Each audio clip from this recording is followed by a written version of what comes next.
ለኢትዮጵያውያን ሁሉ በያላችሁበት እኔ ንጉረ ኤርምያስ ከበደ ወልደ ኢየሱስ እባላለሁ። ከመቤታችን ከቅድስት ድንግል ማርያም ተወልዶ ያዳነን ጌታችን መድኃኒታችን ኢየሱስ ክርስቶስ የመሰረታትን በተዋህዶ ሃይማኖት የጸናችውን ቤተክርስቲያናችንን በክህነት የማገለግል ኢትዮጵያዊ ቄስ ነኝ። የኢትዮጵያ አምላክ በሰዎች ዘንድ ተስፋ ከተቆረጠበት ከታላቅ የሥራት መከራ አውጥቶ አገልግሎቴን እንድቀጥል ስለጠራኝ እነሆ ይህንን መልእክት ይዤ ከፊታችሁ ቀርቤያለሁ። ከእግዚአብሔር ቃል ኪዳናት ጋር ተያይዘው በቅዱሳት መጻሕፍት ውስጥ የተመዘገቡት የሃይማኖትና የባህል የእውቀትና የስልጣኔ ቅርሶች በኢትዮጵያውያን አባቶቻችንና በኢትዮጵያውያን እናቶቻችን ዘንድ እስከዛሬ ተከብረውና ሕያው ሆነው ሲፈጸሙ ይኸው ይታያሉ። እኛም የአሁኖቹ የኢትዮጵያ ልጆች ወንዶቹም ሴቶቹም እነዚህን የቅዱሱን ኪዳን ቅርሶቻችንን በትክክል ልናውቃቸው አውቀንም ልንጠብቃቸው በመጠበቃችንም ልንጠቀምባቸው በመጨረሻም ለዛሬውና ለወደፊቱ የኢትዮጵያ ትውልድ ልናስተላልፋቸው ይገባናል። ከሌሎቹ የዓለም ሕዝቦች ተለይተን የምንጠራበትና ማንነታችን የሚታወቅበት ኢትዮጵያዊነታችንም ምን እንደሆነ ትርጉሙንና ምስጢሩን አጥርተን መረዳት ይኖርብናል። ይህን ዓላማ መሰረት በማድረግ የኢትዮጵያ ቅዱስ ኪዳን ቅርስ ተቋም በሚል ስያሜ አንድ ድርጅት በእግዚአብሔር ቸርነት በዋሽንግተን ዲሲ አቋቁመን ተቋሙ ተግባሩን በመጀመር ላይ ይገኛል።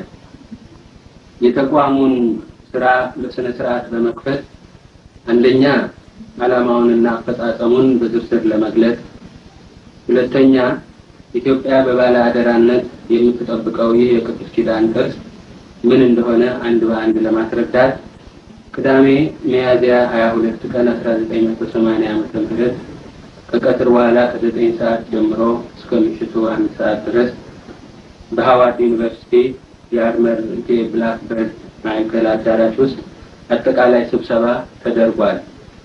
የዚህ ቅዱስ ኪዳን ሕያው ቅርሶች እናንተው ራሳችሁ ስለሆናችሁ በስብሰባው ላይ የተነገረውን መልእክት እዚያ ላልነበራችሁት ወገኖቼ ለማድረስ በማሰብ በድምጽና በተንቀሳቃሽ ስዕል ተቀርጾ የተመዘገበውን ይህን ክንውን እናቀርብላችሁ ደስ ይለኛል። ተቋሙን በሕግ ለማቋቋምና በይፋ ለማሳወቅ ይህንንም የመክፈቻ በዓል በማዘጋጀት የረዱኝን ሁሉ እግዚአብሔር ይስጥልኝ በማለት ውለታቸውን አስታውሳለሁ።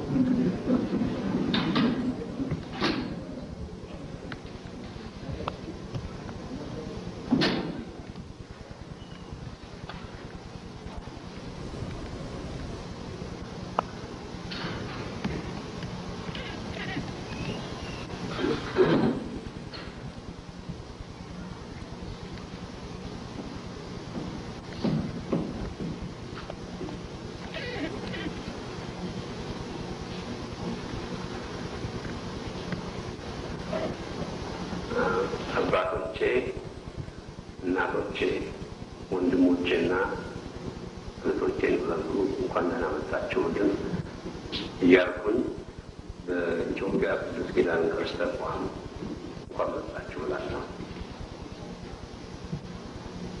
ዛሬ ይህንን ተቋም በምንከፍትበት ጊዜ በሕሊናችን ሁላችንም ትልቅ ደስታ ይሰማናል።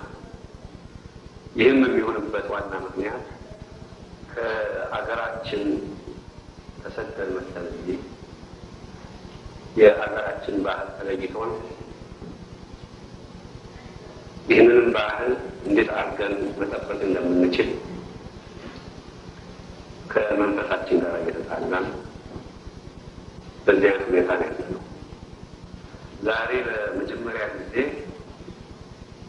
ይህን የነበረውን ጉድለት ንቡረ እድ አስበውበት በራሳቸው በግላቸው ተነሳስተው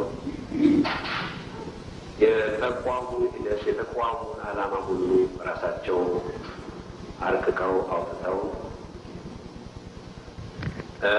የውስጥ ደንቡንም እንዲሁ በደንብ እንዲዘጋጅ አድርገው በዲሲ መንግስት እንዲመዘገብም እንደዚሁ ልፋት አድርገው ዛሬ ይህ ተቋም በስራ ላይ ውሏል። በስራ ላይ በሚውሉበት ጊዜ ይህንኑ የስራ ሂደት ለእናንተ ለማስተዋወቅ ያለውንም ደግሞ የወደፊት ዓላማ ለማስረዳት ነው ዛሬ የተሰበሰብነው። በእውነቱ እኔ በግሌ ይህ ትልቅ ታሪካዊ ገጽ የያዘ ቀን ነው ብዬ አምናለሁኝ። የማምንበትም ዋና ምክንያት ኢትዮጵያ ታሪክ ያላት ባህል ያላት ሀገር ናት። ታሪኳና ባህሏ ከቤተ ክርስቲያኗ ጋር የተያያዘ ነው። ቤተ ክርስቲያናችን ደግሞ በሚገባ ይህንን ባህል ለብዙ ጊዜ ጠብቃ ለእኛ አስተላልፋለች። ጊዜ ግን በብዛት የምናየው የኢትዮጵያ ቤተ ክርስቲያን ታሪክ፣ ባህላችን፣ ህልውናችን ከጊዜ ወደ ጊዜ እየተነደለ ከጊዜ ወደ ጊዜ የአሽቆለቆለ ወደታችን እየወረደ የሚያሳዝን ሁኔታ እየተፈጠረ ነው። እንግዲህ በሀገራችን ውስጥ ሆነን ይህንን ባህልና የቤተ ክርስቲያን ትልቅነት ለመጠበቅ በማንችልበት ጊዜ እዚህ ይህንኑ ባህል ለመጠበቅ የሚያስችለን ሁኔታ በመፈጠሩ ሁላችንን ደስ የሚያሰኝና የሚያኮራ ነው። ለዚሁም ደግሞ እሳቸውን በግሌም ሆነ በእናንተ ስም እንደገና ላመሰግናቸው እፈልጋለሁ። ወደንም ጠላን በእኛ እድሜ ያለን አባቶቻችን፣ እናቶቻችን ይህንን ባህል እናውቀዋለን፣ እንኮራበታለን። ነገር ግን በአሁኑ ጊዜ የበለጠ የሚያሳስበንና የሚያሰጋን ወጣቱ ባህሉን በሚገባ የማያውቀው እንኳን ይህንን ስራ ይሰራል ብዬ አምናለሁኝ። ወደፊትም በሙሉ ሁላችንም ድጋፋችን እንድንሰጠው ጠይቃለሁ። እንግዲህ ዛሬ ይህንኑ ተቋም መጀመሪያ በጸሎት ከዛም በኋላ ሁኔታውን በማስረዳት እንዲረዱን ንቡረ እድ እንጠራለሁኝ። ከማድረግም በፊት እሳቸውን ማስታወቅ የሚያስፈልግ አይመስለኝም። ከዚህ በፊት የአክሱም ጽዮን መሪና አስተዳዳሪ ነበሩ። ቤተ ክህነት አስተዳዳሪ ነበሩ። በልዩ ልዩም ቦታዎች ሰርተዋል። በፓርላማ መጠየቅ ተደርሻለሁ። እዛም ውስጥ ይሰሩ ነበረ። ሴኔተር ሆነው ዩኒቨርሲቲ በፎርድ ፋውንዴሽን እርዳታ የግዕዝ መጽሐፎቻችን ወደ እንግሊዝኛ የሚተረጉሙበትን ጥናቶች እያዘጋጁ ነው። እንግዲህ ይህ አሁን ከዚህ ከተቋሙ ውጭ ነው ደግሞ በግላቸው የሚሰሩት ነው እና ብዙ ስራ ያለባቸው ሰው ስለሆኑ የእኛ የመንፈስ ድጋፍ ያስፈልጋቸዋል። ስለዚህ እንደገና በእናንተ ስም ጊዜ ያበርታው እላለሁኝ። እንደገና ደግሞ እናጨብጭብላቸው።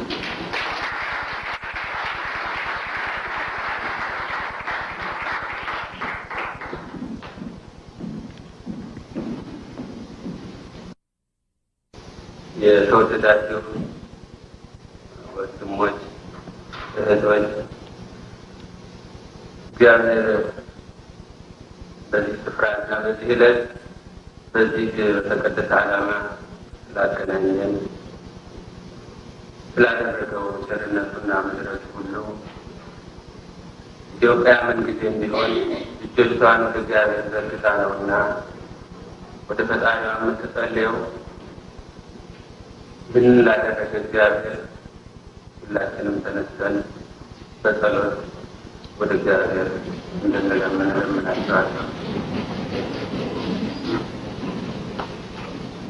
በግዕዝ ኢትዮጵያ እንድትሰብሩ ወደ እግዚአብሔር ወዘምሩ ለአምላክነ ኢትዮጵያ እጆቿን ወደ እግዚአብሔር ትዘረጋለች። የምድር መንግስታትን ሁሉ እግዚአብሔርን አመስግኑ ለአምላካችን ዘምሩ የሚለውን በግዕዝ ሁላችንም በህብረት ሆነን በምስጋናና በጸሎት ሆነን ኢትዮጵያ ማለት እኛ ራሳችንንና እጆቻችንን ብቻ ሳይሆን ልቦናችንንም ወደ እግዚአብሔር አቅንተን በመመልከት በመዘመር እንድንጸልይ አሳስባችኋለሁ።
አባታችን ሆይ በሰማይ የምትኖር ስምህ ይቀደስ፣ መንግሥትህ ትምጣ፣ ፈቃድህ በሰማይ እንደሆነች እንዲሁ በምድር ትሁን። የዕለት እንጀራችንን ስጠን ዛሬ፣ በደላችንን ይቅር በለን እኛም የበደሉንን ይቅር እንደምንል።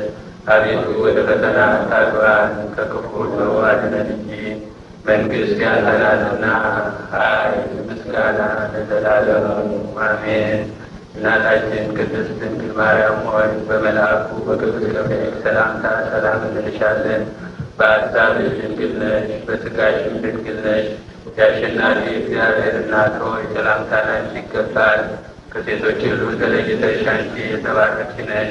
የማኅፀንሽም ፍሬ ኢየሱስ ክርስቶስ የተመሰገነ ነው።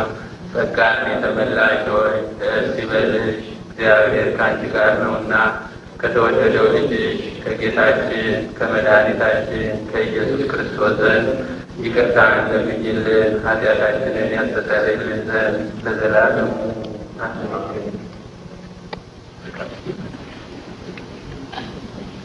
ዛሬ በመካከላችሁ በፊታችሁ ቆሜ እንድናገርበት መነሻ የሆነኝ የኢትዮጵያ የቅዱስ ቃል ኪዳን ቅርስ ጉዳይ ነው። ይህንን መልእክት እንዳስተላልፍ ከኢትዮጵያ አምላክ የታዘዝኩ ይመስለኛል። ይህንንም ለማለት ያስደፈረኝ ዛሬ በዚች አፍታ በዚች ቦታ ቆሜ ስለዚህ ጉዳይ እንድናገር እኔ ራሴ በግሌ እንኳን በእውኔ በዕድሜ ይሆናል ብዬ ያላስብም ነበር። በዚች አፍታ በሕይወት ቆሜ በፊታችሁ ይህንን መልእክት እንዳደርግ ያደረገ እግዚአብሔር ክብር ምስጋና ይግባው። በፊታችሁም እንደዚህ ለብሼ እንድቆም ያደረገኝ የዚሁ የታሪካዊው ሕያው የሆነው የቅዱስ ኪዳናችን ቅርስ ጉዳይ ምን ያህል አሳሳቢ መሆኑን እንድትረዱትም ጭምር ነው። ለእኔ ከዚህ የበለጠ ሕይወት የለኝም። በእስር ቤትም ሳለሁ በእግዚአብሔር ቸርነት አሁን በመካከላችን ያሉት ወንድሞቻችን ጭምር በዚያም በነበርንበት ጊዜ ይህንኑ መልእክት እናገር ነበር። በዚያም የነበረውን ሕይወቴን እንደዚሁ ፈጽመዋለሁ ብዬ ነበር አስቤ የነበረው። እግዚአብሔር ግን ይህ መልእክት በእስር ቤት ብቻ ሳይሆን በውጭም በስደት ላሉት እንዲደርስ ፈቃዱ ስለሆነና ዛሬም እኔ በፊታችሁ እንድቆም ካበቃኝ የዚያኑ ሕይወቴን የነበረውን አደርገው የነበረውን በዚያው መልክ በፊታችሁ ልቀርብ ይገባኛል። ያም ቃል ኪዳን የገባሁበት መልእክት ነው በሚል ዛሬ በፊታችሁ እንዲሆን ቀርቤያለሁ። ይህንንም ቅድም እንዳልኩት እናንተም ጭምር ይህንን ጉዳይ ከልብ እንድታዳምጡ ከልብ ይህንን መልእክት እንድትቀበሉ ለማድረግ እኔ በሕይወት ቆሜ ዛሬ እዚህ መገኘቴ ለሌላ ዓላማ ነው ብያለሁ። ሌላ ዓላማ የለኝም። ምናልባት እግዚአብሔርም ለእኔ ሌላ ዓላማ ያለው አይመስለኝም። ለሀገሬና ለወገኖችም ሌላ አገልግሎት የሚሰጠው ዓላማ ያለ አይመስለኝም። ቢኖር ይኸው ዛሬ በፊታችሁ የምቆምበት መልእክት ብቻ ነው። ስለዚህ ይህንን መልእክት እኔ በእንደዚህ ያለ ሁኔታ ታቀርብላችሁ እናንተም በዚሁ አይነት ሁኔታ እንድትቀበሉ ነው የምለምናቸው።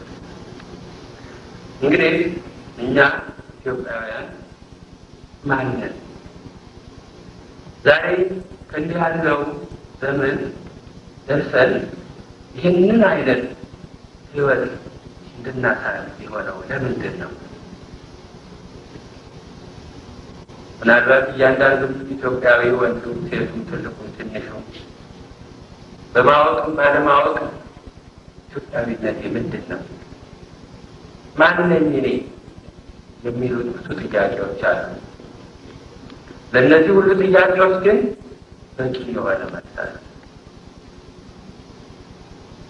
ኢትዮጵያዊነት የሚያኮራ፣ የሚያስመካ፣ የሚያስደስት መሆኑን ከኛ ከራሳችን ከኢትዮጵያውያን ይልቅ ሌሎች በቃልም በጽሑፍም የሚናገሩትን ሁላችሁም ታውቃላችሁ። እንግዲህ እኛ ኢትዮጵያውያን ከሌሎች የዓለም ሕዝቦች ሁሉ የተለየን የሚያደርገን ምንድን ነው? እኛ የእግዚአብሔር ቃል ኪዳን ጠባቂዎች ነው።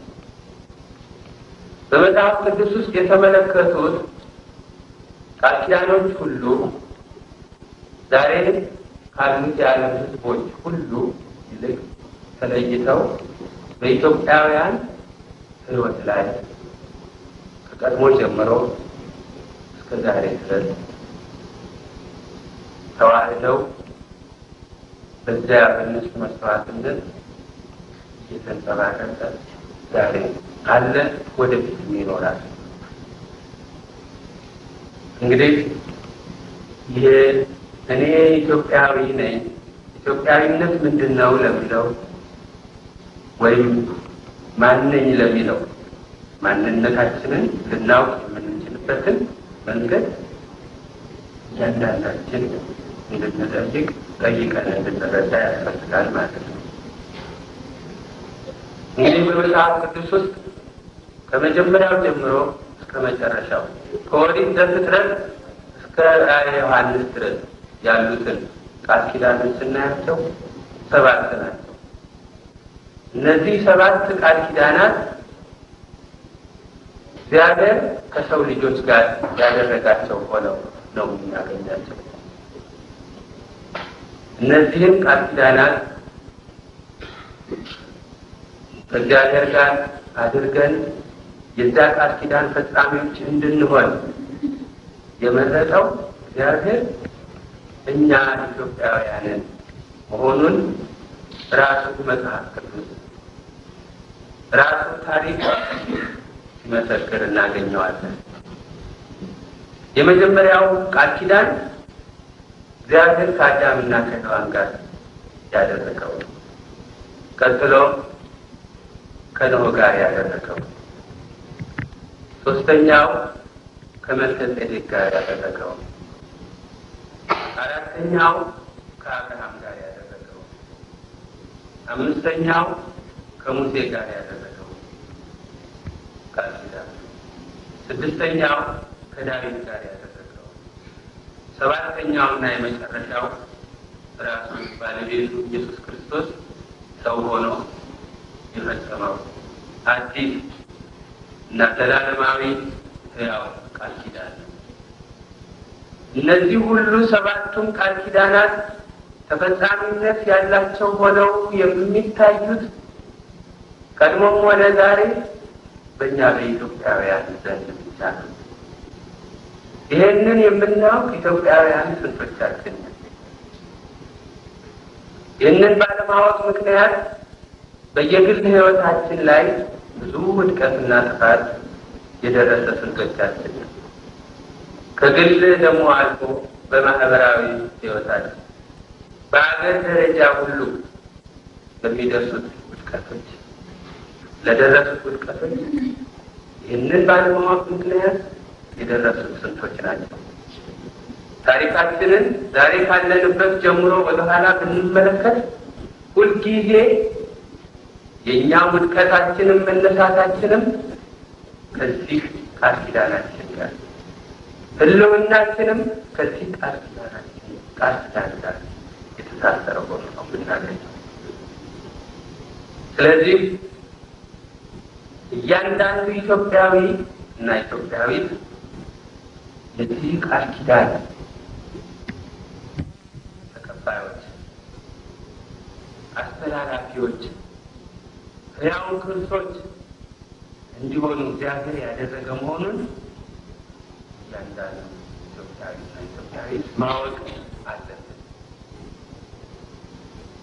ስለዚህ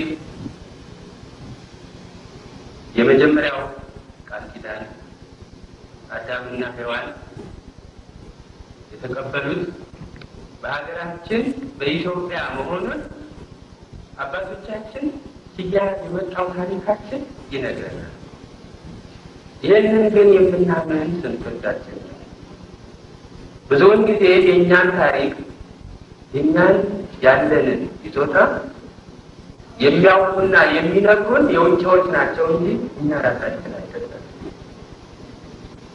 ብዙውን ጊዜ እኔ በሕይወቴም ደርሶ እንዳየሁት የራሳችን የሆነውን በአጉል አስተያየት በንቀትና በውርደት እንመለከተዋለን እንጂ ይህ እውነት ነው ወይ ብለን እንኳን ተከታትለን ለማወቅ አንሞክርም። ቅድም እንዳልኩት ይሄ በመሆኑ ምክንያት ነው ዛሬ ባለፉት ዘመናት ሁሉ በታሪካችን ታላላቅ መከራ እየደረሰብን ያለ ነው።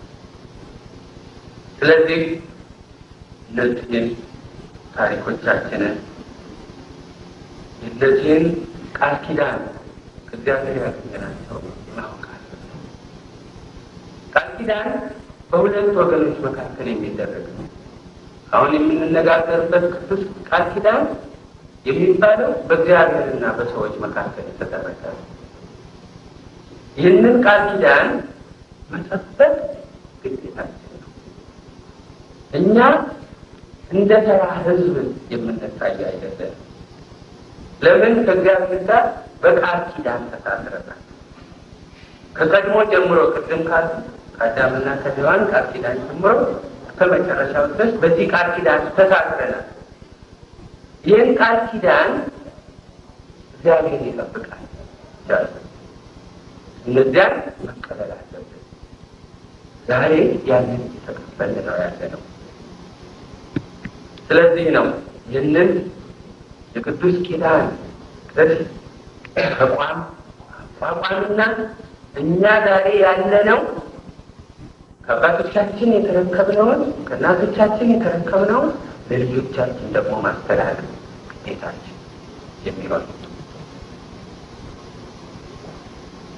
ስለዚህ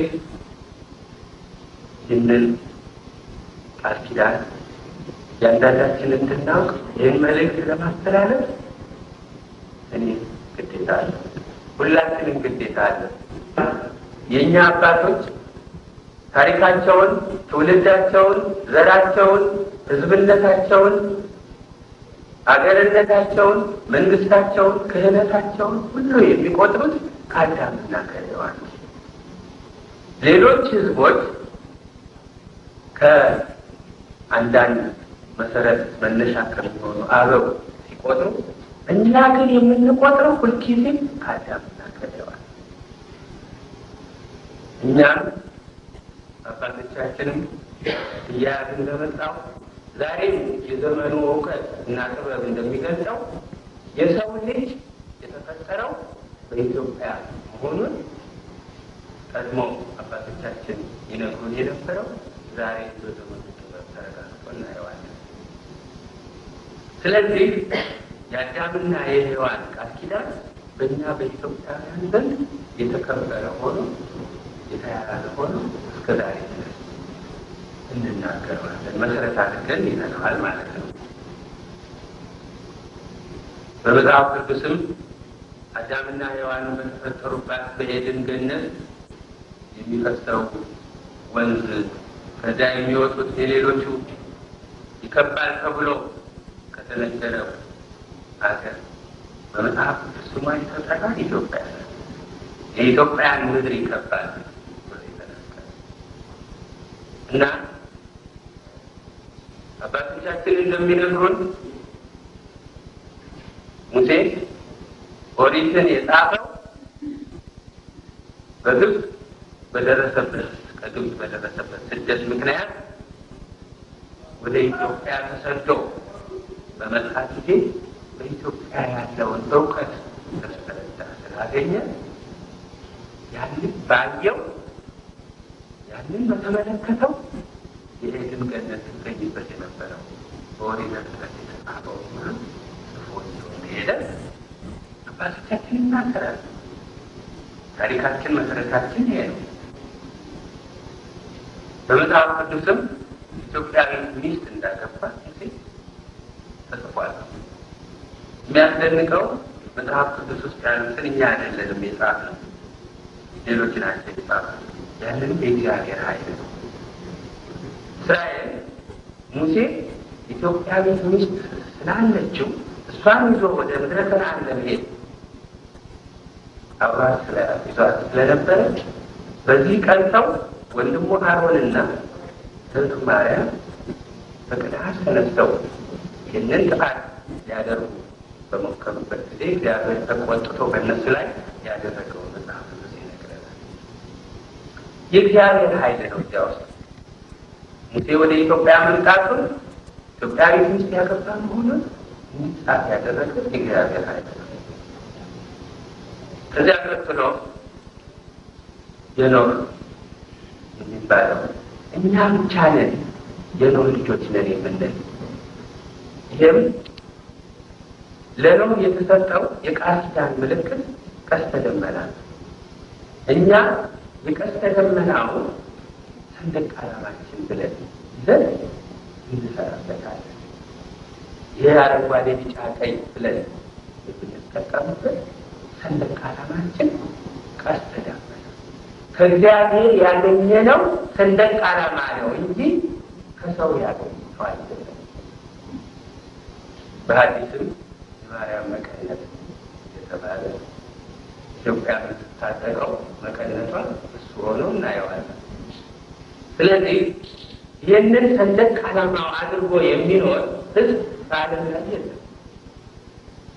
የኖህን የቃል ኪዳን ምልክት ሰንደቅ ዓላማችን አድርገን የምንከተለው ከእግዚአብሔር ያገኘነው አድርገን የምንሰራበት እና ኢትዮጵያውያን ብቻ ነው። ደግሞ ብዙ እንደምታወቁት በዓለም ላይ በመጽሐፍ ቅዱስ ትምህርት መሰረት የኖህ ልጆች 3 ናቸው፣ ካም፣ ሴም፣ ያፌት። በዓለም ላይ ያሉ ህዝቦች ሁሉ እንደ መጽሐፍ ቅዱሱ የሶስቱ ዘሮች ልጆች ነን ነው የሚሉት። የጥቁሮች የካማውያንን፣ ነጮች ያፌታውያንን፣ ደግሞ መካከለኛው እና የምስራቁ ህዝብ እስራኤልና አረቦችም ጭምር ሴማውያንን ነው የሚሉት። እኛ ኢትዮጵያውያን ግን ከነዚህ ከሶስቱ ከሁሉ የተገኘለን ብለን አምነን ካምንም ሴምንም ያፌትንም እነዚህንም ሶስቱን ይዘን የሶስቱ ልጆች ብለን ስለዚህ የኖህ ልጆች ነን እንድንል የሚያደርገን ይሄ በመሆኑ ምክንያት ነው። ከማናቸውም አይነት ዘር ጋር በምንደባለቅበትና በምንኖርበት ጊዜ ሁሉ የዘር ችግር ሳይደርስብን ተስማምተን ለመኖር የምንችለው በዚህ ምክንያት ነው። በዚህ ምክንያት የሃይማኖቱ፣ የባህሉ፣ የመልካችንና የሌላው ሁኔታችን ብቻ ሳይሆን በአጠቃላይ ከሁሉ ጋር አዛምሮ አንድ እንገኛለን። ለእግዚአብሔር ክብር ምስጋና ይግባውና የጌታችን መድኃኒታችን ኢየሱስ ክርስቶስ ዘሩ ከእነዚህ ከሶስቱ ዘሮች የተገኘ በመሆኑ ምክንያት የዓለምን ሕዝብ ሁሉ በዘር አንድ እንዲሆን አድርጎታል። ይህንኑም የጌታችንን የትውልድ ሐረግ የጻፉትን ማቴዎስንና ሉቃስን ብንመለከታቸው እነዚህም ሶስት ዘሮች በሌሎች የሚባለው ሴማዊ ነው ይባላል። እስራኤላዊ ነው፣ ይሁዲ ነው ለማለት ክርስቶስን ሴማዊ ነው ብቻ የሚል ልማድ ታይቶ ግን በእኛ በኢትዮጵያውያን ሁሉንም ዘሮች የያዘ መሆኑን ያው ማቴዎስ በተለይ በጻፈው የትውልድ ሐረግ ላይ የሳራን፣ የርብቃን፣ የራሔልን ስም ሳያነሳ በዘር ውስጥ የሩትን፣ የማርታን፣ የራኬብን፣ የትዕማርን የእነዚህን የቃማውያንና ሳባውያን ያፌታውያን የሚባሉትን ሁሉ ጨምሮ የክርስቶስ ዘር ከእነዚህ መሆኑ ገልጾታል። ስለዚህ በዚህ ምክንያት እኛም የኖህ ልጆች መሆናችንን የምናሳይበት ምልክታችን ሰንደቅ ዓላማችን ሆኖ እናየዋለን። ይህን የሚያደርግ የኢትዮጵያ ከዚህ ቀጥሎ መልከጼዴቅ ያው እሱም ከእነዚህ ከሶስቱ ዘሮች የተገኘ በመሆኑ ከኖህ ሲያያዝ የመጣውን ቃል ኪዳን ወራሽ ሆኖ ያንን ቅርስ ከአዳም ጀምሮ ሲያያዝ የመጣውን ቅርስ እንዲጠብቅ በኢየሩሳሌም ተገኝቶ ያንን የሁሉም እግዚአብሔር ለሁሉ የሰጠውን ለሁሉም ዘሮች የሰጠውን ጸጋ ተካቢ ሆኖ የእግዚአብሔር ካህንና የሰላም ንጉሥ ተብሎ በኢየሩሳሌም በብሕትውና የሚኖር ሆኖ አብርሃምን ሲባርከው በመጽሐፍ ቅዱስ ያችም ስሙ የእሱ ታሪክ ትልቅ ሲሆን በመጽሐፍ ቅዱስ ለጥቂት ብልጭ ብላ እንደ ብርሃን የታየችው ይህንን እውነታ ለዓለም ሕዝብ ዛሬ ላለነው ለማስረዳት ነው። እንግዲህ በእንደዚህ ያለ ሁኔታ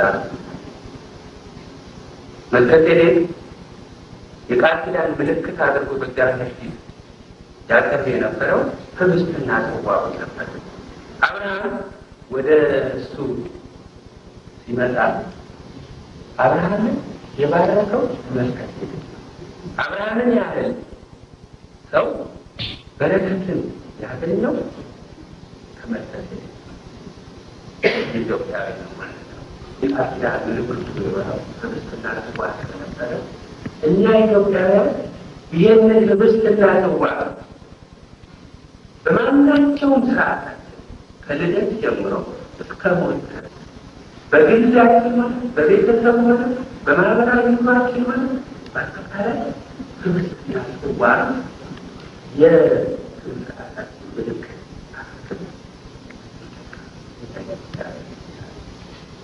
በአንድ ጊዜ እንኳን ወደ ሰው ሁኔታ አብሮ የሚሄድ በእጃችን እንኳን እንዳይቀርተው ዛሬ ድረስ። ስለዚህ የመልከጼዴቅን የቃል ኪዳን ምልክት ይዘው ሲሰሩ ይታወቃል።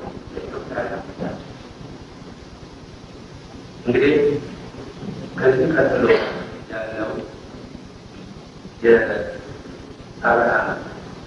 የአብርሃም ከእግዚአብሔር ጋር የነበረው ቃል ምልክት ግርዛት ይህንን የሚያገኘው በእግዚአብሔር በማመን ምንም ነገር ሳያገኝ ምንም ነገር ሳይደረግለት በእግዚአብሔር በማመን ብቻ ጽድቅ ሆኖ ተቆጠረ። እምነቱ ጽድቅ ሆኖ ተቆጠረ ይባላል። ከዚያ በኋላ ያው ግርዛት ምልክት የሚሆን ከሱ ጀምሮ ወንድ የሆነ ሁሉም እንዲገረዝ በተባለ መሰረት በኃይል ያለን መሆናችንን የምናየው እስከ አብርሃም ድረስ። ከአብርሃምም በኋላ ታቦተ ጽዮን ኦሪት ወደ ሀገራችን እስክትመጣ ድረስ በእግዚአብሔር አምልኮ የነበረ ሌላ የምናውቀው አልነበረም። ንግሥተ ሳባ ወደ ሶሎሞን ወደ ኢየሩሳሌም እንድትሄድ ምክንያት ይሆናል። በዚያን ጊዜ በዓለም የነበረው ሕዝብ ሁሉ አምልኮ በአይት ነበር ይፈጽም የነበረው። ወይም በፀሐይ ወይም በጣዖት ወይም በአንዳች ፍጥረት ያመልክ ነበር እንጂ በዓለም እግዚአብሔር የሚያመልክ ሕዝብ አልነበረም። ኢትዮጵያ ብቻ ነበረች በዚያን ጊዜ ታመልክ የነበረው። በአካባቢያችን የነበረው ግብፅ ሕዝብ፣ የባቢሎን ፋርስ፣ ሌሎችም የነበሩት ሁሉ በምስራቅም የነበሩት ሁሉ በጣዖት ነበር የነበረ። ስለዚህ እግዚአብሔር ያነገሰው ንጉሥ እግዚአብሔር የመረጠው ሕዝብ ተነስቷል እና በኢየሩሳሌም ቤተ መቅደስ ይሰራል የሚል ዜና ሲሰማ ይሄ እውነት ነው ወይ በሚል መነሻነት እግዚአብሔር የራሱ እቅድ አለውና ይህን ለማየት ያቺ በዘመኑ የነበረች ንግሥት ከኢትዮጵያ ተነስታ ኢየሩሳሌም ያንን መስዋዕት ለእግዚአብሔር ሲያቀርብ ባየች ጊዜ መጽሐፍ ቅዱስ እንደሚናገረው ነፍስ አልቀረላትም ከደስታዋ ብዛት የተነሳ። ይሄ በጆሮዋ የሰማችው በጆሮዋ የተነገረው እውነት ሆኖ በዓይኗ በማየቷ ደስታዋ ያለበት። ስለዚህ ኦሪት ወደ ኢትዮጵያ ከመምጣቷ በፊት ኢትዮጵያ በእግዚአብሔር አምልኮ የነበረች ሆኗል። ብዙ ምልክቶች አሉ። ስለዚህ አብርሃም ጽድቅ ሆኖ ተቆጠረለት የሚባለውን ሃይማኖት ኢትዮጵያውያን አባቶቻችን በቀጥታ ከፈጣሪያቸው ጋር የሃይማኖት ግንኙነት ስለነበራቸው እንደ አብርሃም ነበሩ። የአብርሃም ልጆች ነን የሚያሰኘን አንዱ ይሄ ነው። ግርዛቱን ደግሞ ተቀብለን እስከ ዛሬ ድረስ ምንም ሃይማኖት ባይሆን ስርዓት ነው ብለን ከእግዚአብሔር የተሰጠ ስርዓት ነው ብለን እስከ ዛሬ ድረስ እንጠቀምበታለን።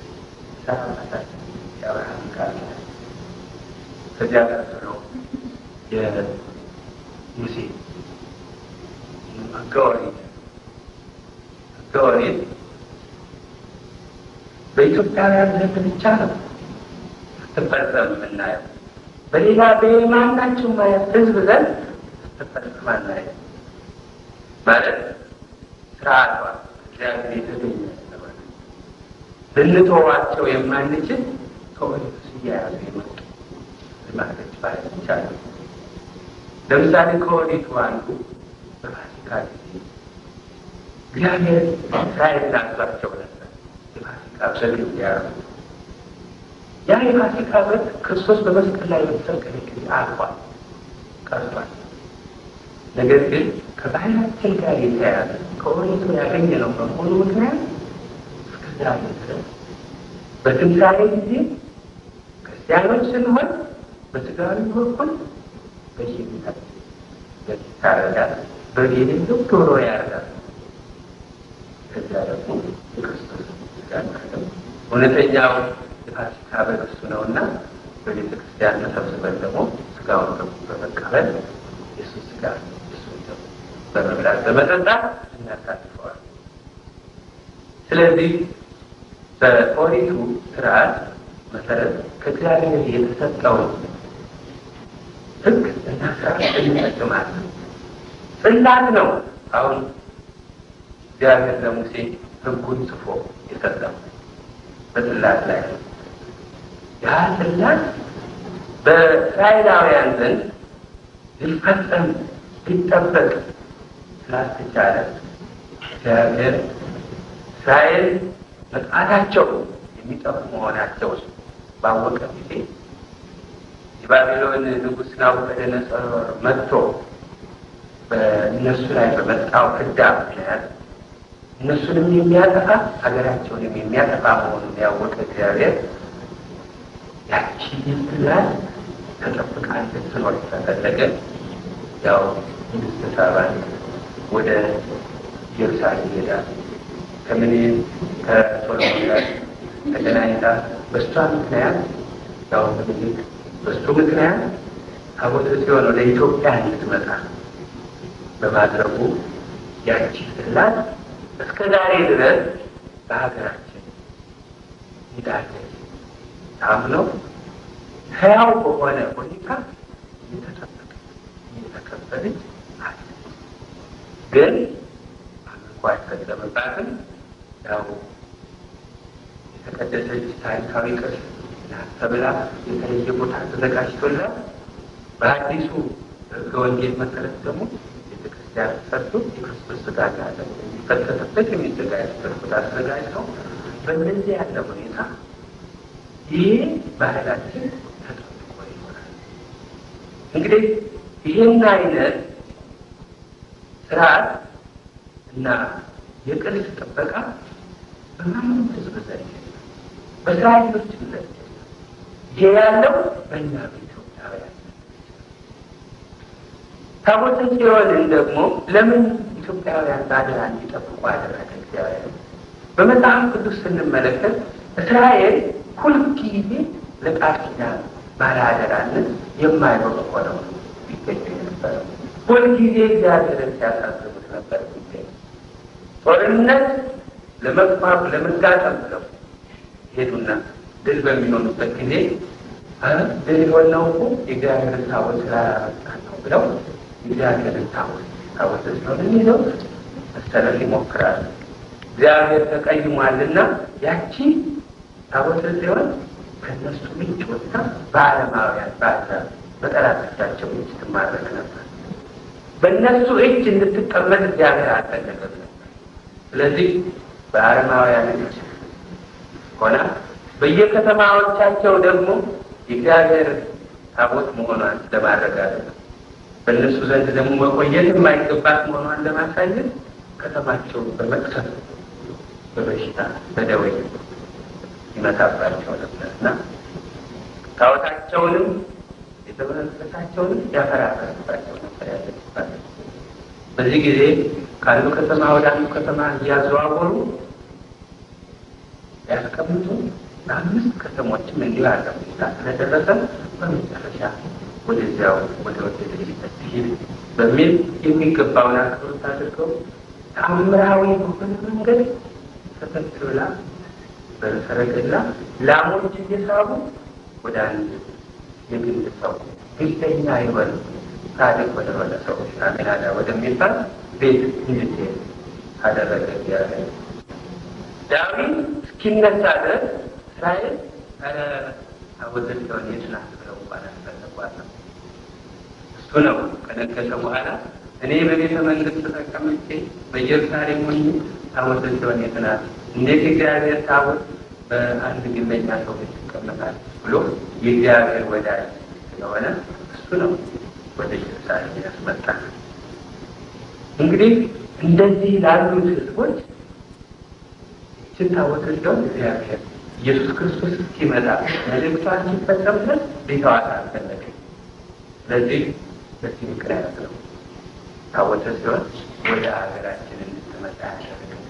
በመምጣቷም ምክንያት አባቶቻችን በጉዲት ጊዜ፣ በግራና ቀኝ ጊዜ፣ በልዩ ልዩ ፈተና ጊዜ እየተሸከሙ አገር ለአገር እየተሰደዱ እስከ ዛሬ ሀገራቸውን ጠብቀው የታቦተ ጽዮን መልእክቷ ከተፈጸመ በኋላ እንኳን ሕገ ወንጌልን ከተቀበልን በኋላ እንኳን እንግዲህ ወዲህ ምን ታደርግልናለች? ካቷል ባህሉን ስርዓት የእግዚአብሔር ቃል ኪዳን ናት አንተዋትም ብለው በጠብቃት ይኖራል። በአብስ ማለት አለች የለችም የእግዚአብሔር ምስጢር ነው። ማንም ያያል ማንም ሊነካል የሚችል የለም። የደፈረ ሕይወቱን ያጣ ነበር በቀድሞ ጊዜ። ከዚያም በኋላ እኛ ኢትዮጵያውያን ግን ትኑር አትኑር አይደለም፣ ዋናው ግን ከእግዚአብሔር ያገኘነውን ቃል ኪዳን እንግዲህ ተመልከቱ። አባቶቻችን እንዴት አድርገው የእግዚአብሔርን አየር አለን ከራሳቸው ከሕይወታቸው አብልጠው ነው የእግዚአብሔርን ቃል ኪዳን።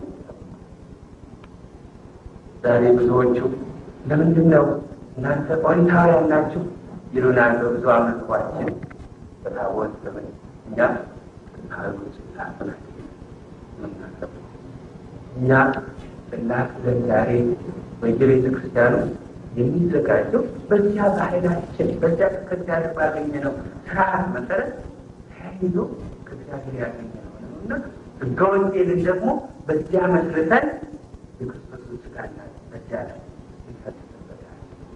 የእግዚአብሔር ስም ተጽፎበት የክርስቶስ ስም ተጽፎበት በሚል በዚያ ተመስርቶ ይህንን ሃይማኖታችንን ወንጌል በዚሁ ቀጥለንበታል።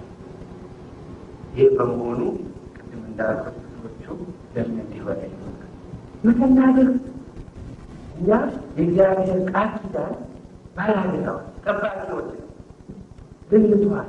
መጽሐፍ ቅዱስን ማን ነው ከዚህ ወዲህ አያስፈልግም ብሎ ገንጥሎ የሚተው ብሉይ ኪዳን አያስፈልገንም ብሎ ወዲያ የሚሰማል ይህንን ታሪክስ እናነበዋለን። ታሪክስ እንጠቀምበታል። እኛም ያንን ቃል ኪዳን እግዚአብሔር ያገኘነው ብለን ክርስትና እምነት ለውጠን ይዘን እንጠቀምበታለን። ይሄ አምስተኛው ነው። ስድስተኛው የዳዊት ቃል ኪዳን ነው። እግዚአብሔር ለዳዊት የገባለት ቃል ኪዳን አለ። ኖም ስላስደሰተው ለሁሉም ስላስደሰታቸው ነው ቃል ኪዳን የገባላቸው። ለዳዊት ካንተ የሚወለደው የዘላለም መንግስትን ለልጅ ለሱ እሰጣለሁ፣ የዘላለም ዙፋንን አወርሰዋለሁ ብሎ ይህን ቃል ኪዳን ሰጥቶት ነበር።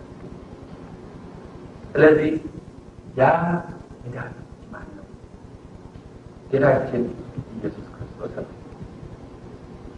የዳዊት ልጅ ክርስቶስ ሆይ እየተባለ ያኔ በዘመኑ ቀበል ይሰሩት የነበረው በዚህ ምክንያት ነው። ስለዚህ ያንን ቃል ኪዳን እግዚአብሔር በማጽናት ያው ጌታችን ኢየሱስ ክርስቶስ የዳዊት ልጅ ተብሎ በዳዊት ዘር ሥጋ ለብሶ ሰው ሆኖ የዘላለም መንግስት ሆነ እና ያ አንበሳ ዘእምነገደ ይሁዳ የሚለው በራእየ ዮሐንስ ላይ የተጻፈ ቃል ነው።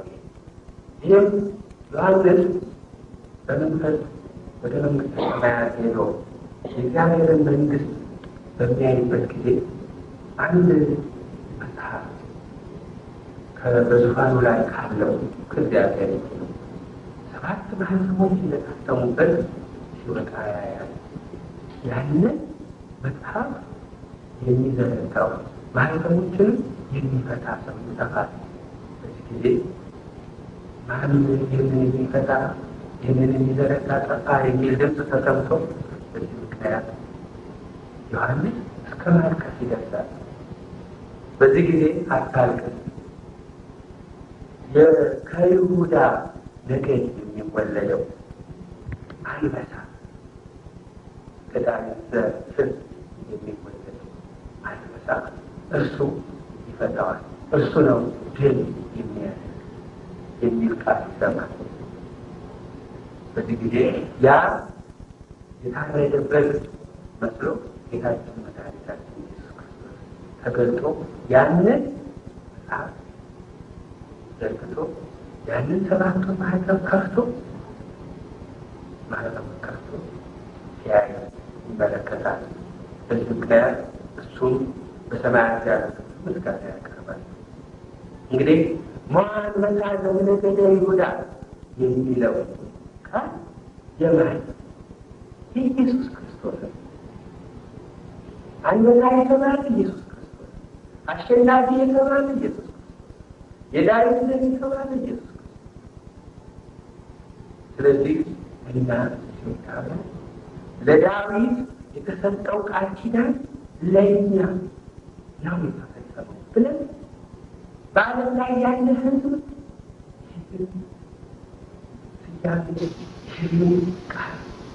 ይህንን ቃል ኪዳን ይዘው የሚጠቀሙበት ሳይሆን አይጠቀሙበት።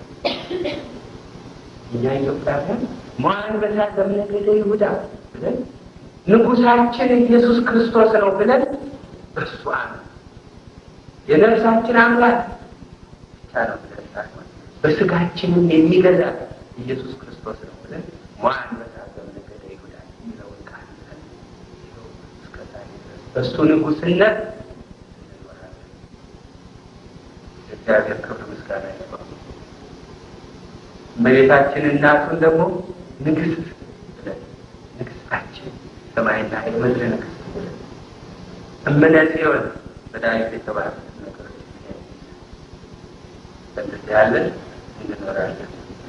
ስለዚህ ስድስተኛው ቃል ኪዳን በእኛ በኢትዮጵያውያን ዘንድ ብቻ ተቀባይነት ያለው ሆኖ ሕያው ሕይወት ያለው ሆኖ እየሰራንበት ያለነው ያረጋግጣል። ከዚህ በቀር እንግዲህ የመጨረሻው ቃል ኪዳናችን ጌታችን መድኃኒታችን ኢየሱስ ክርስቶስ አዲስ ኪዳን በነቢያት የተነገረ ቃል ኪዳን ነበር። እግዚአብሔር ነበር። እግዚአብሔር እንዲህ ይላል፣ እነሆ ከእስራኤልና ከይሁዳ ቤት ጋር አዲስ ኪዳን የምትጋባበት ጊዜ ይመጣል። ያም አዲስ ቃል ኪዳን እንደ ቀድሞ አይታይ፣ እንደ አሮጌው አይደለም።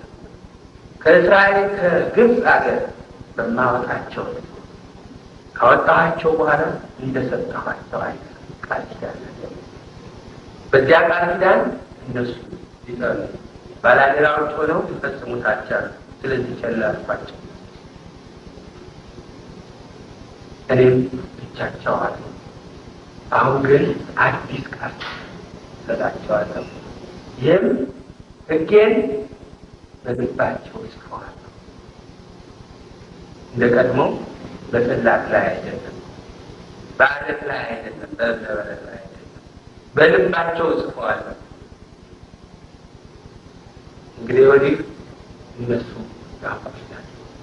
ወንድም ወንድሙን፣ ጎረቤት ጎረቤቱን እግዚአብሔርን እወቅ ብሎ እንግዲህ ወዲህ አያስተምርም። እኔ ራሴ አስተምራቸዋለሁ። ሁሉ ያውቁታል። ኃጢአታቸውን ሁሉ እምራቸዋለሁ፣ አምላክ ሆናቸዋለሁ፣ እነሱም ሕዝብ ይሆኑኛል ብሎ በተናገረው ቃል ኪዳን መሰረት ዛሬ እኛ ኢትዮጵያውያን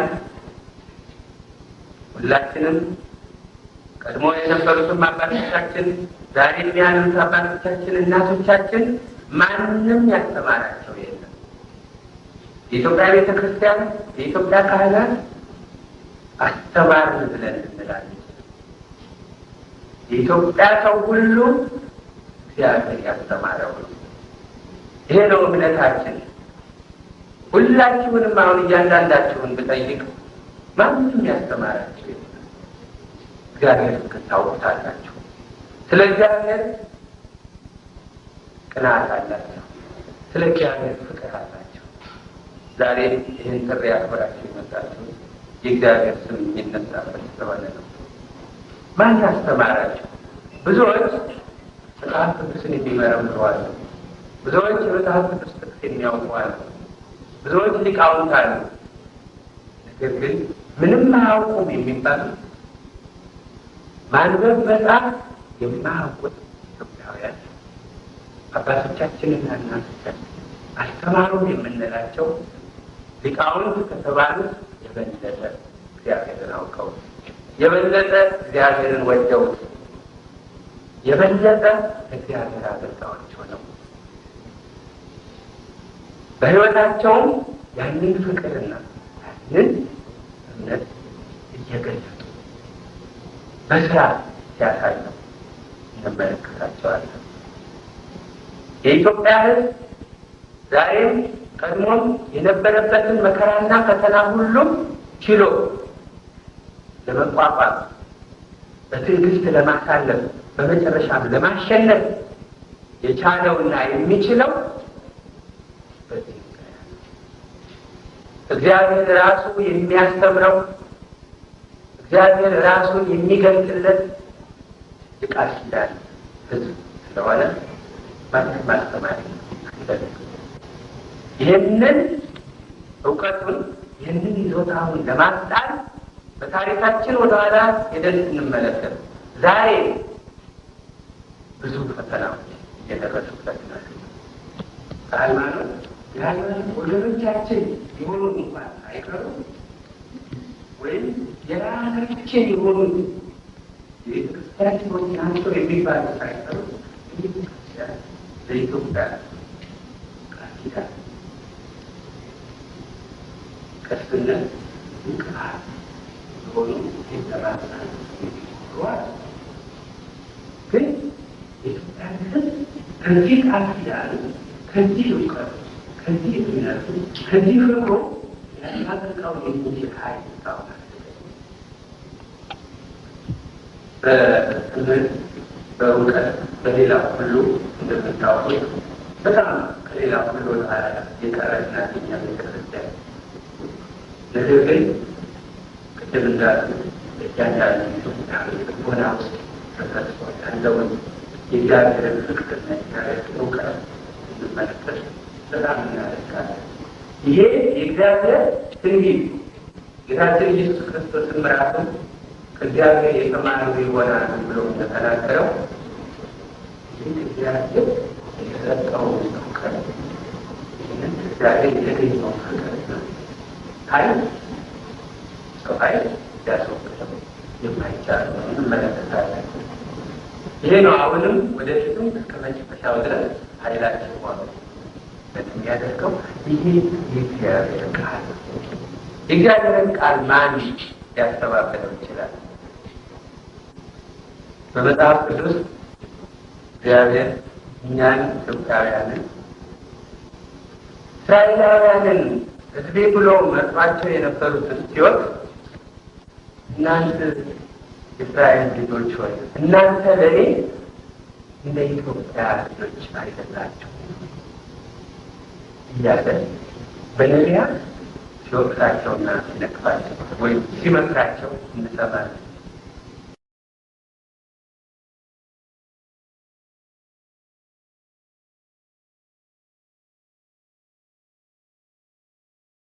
እኛ ኢትዮጵያውያን ሁላችንም ቀድሞ የነበሩትም አባቶቻችን ዛሬም ያሉት አባቶቻችን እናቶቻችን ማንም ያስተማራቸው የለም። የኢትዮጵያ ቤተ ክርስቲያን የኢትዮጵያ ካህናት አስተማርን ብለን እንላለን። የኢትዮጵያ ሰው ሁሉ እግዚአብሔር ያስተማረው ይሄ ነው እምነታችን። ሁላችሁንም አሁን እያንዳንዳችሁን ብጠይቅ ማንም ያስተማራችሁ የለም። እግዚአብሔር ታውቁታላችሁ። ስለ እግዚአብሔር ቅናት አላችሁ።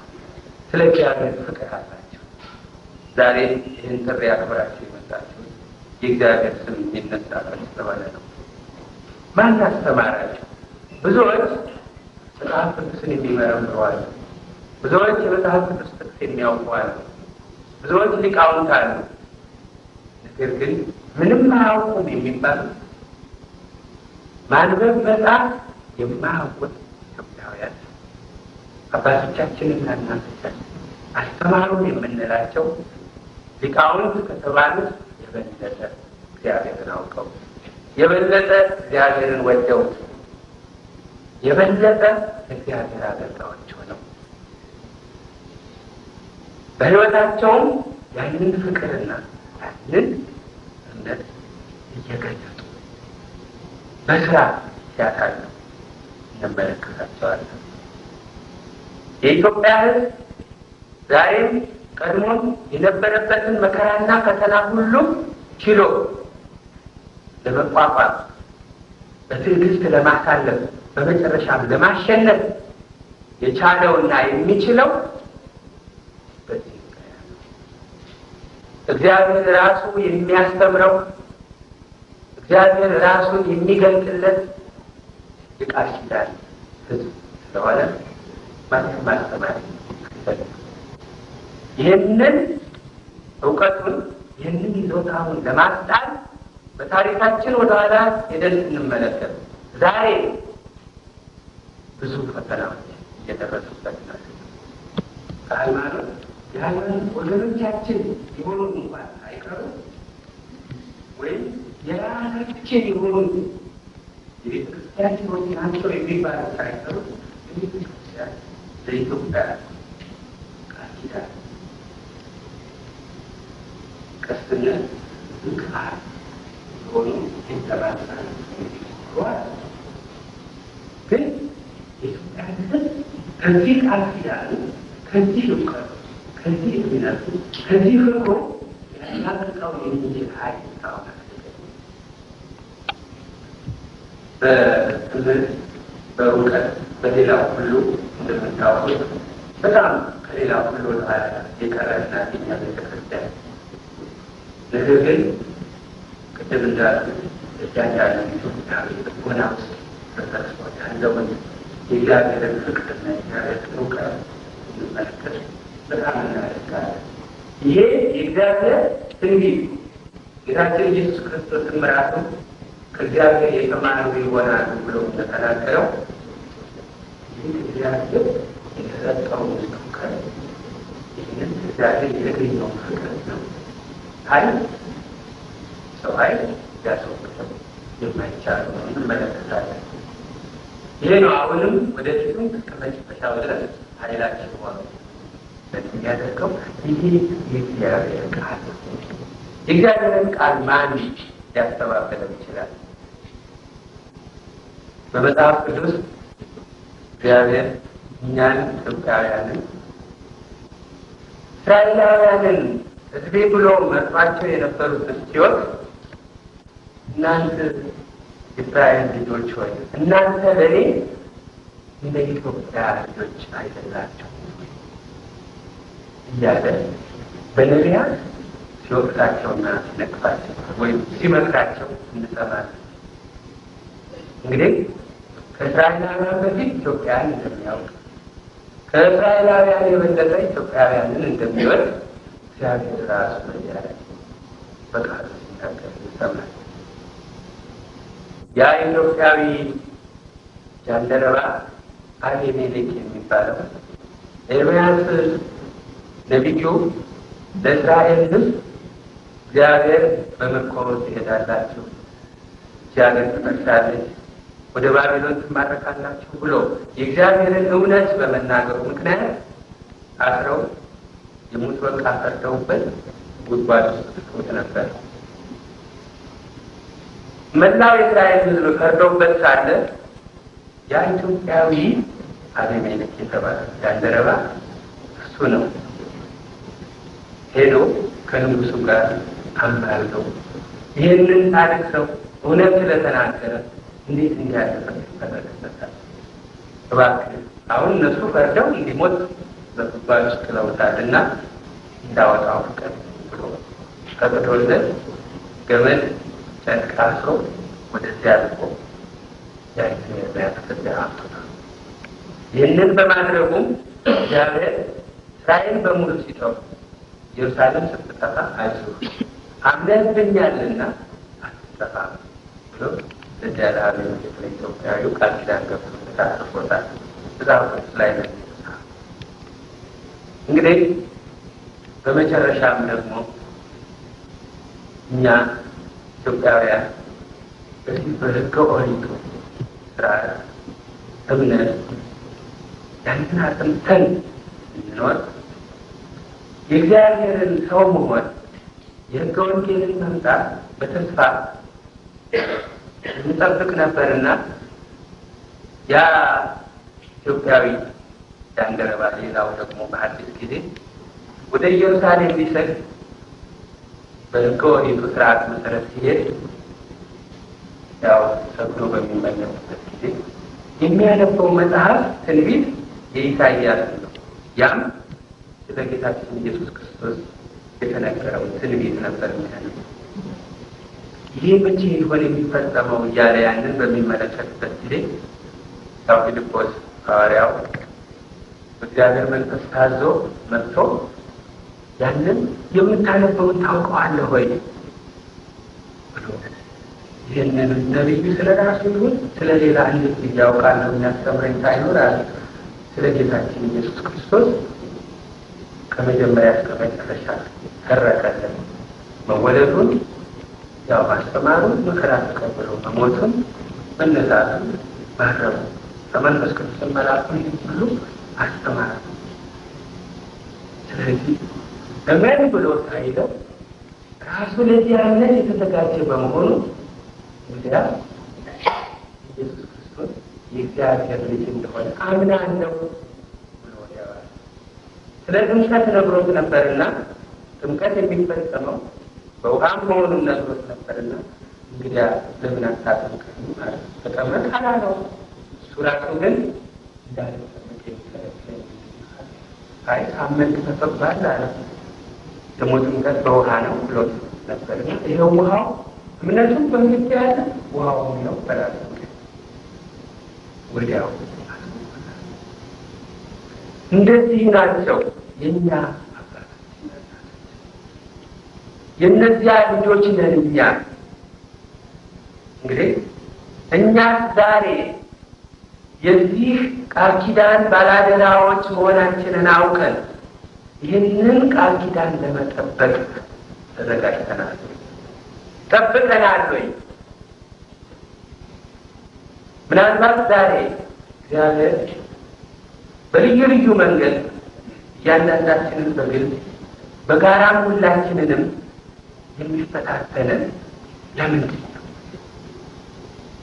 ምናልባት ይህን ቃል ኪዳናችንን እንጠብቅ ወይም አንጠብቅ እንደሆነ ነው ወይ? ይሄ ነው መፈተኛው። በመጽሐፍ ቅዱስ ውስጥ እስራኤልን ይፈትናቸው ነበር የቃል ኪዳን ሕዝቡ ስለሆኑ። እነሱ ግን ሁልጊዜ በተፈተኑ ቁጥር ከፈተና አልፎ ነበር። በዚያ ምክንያት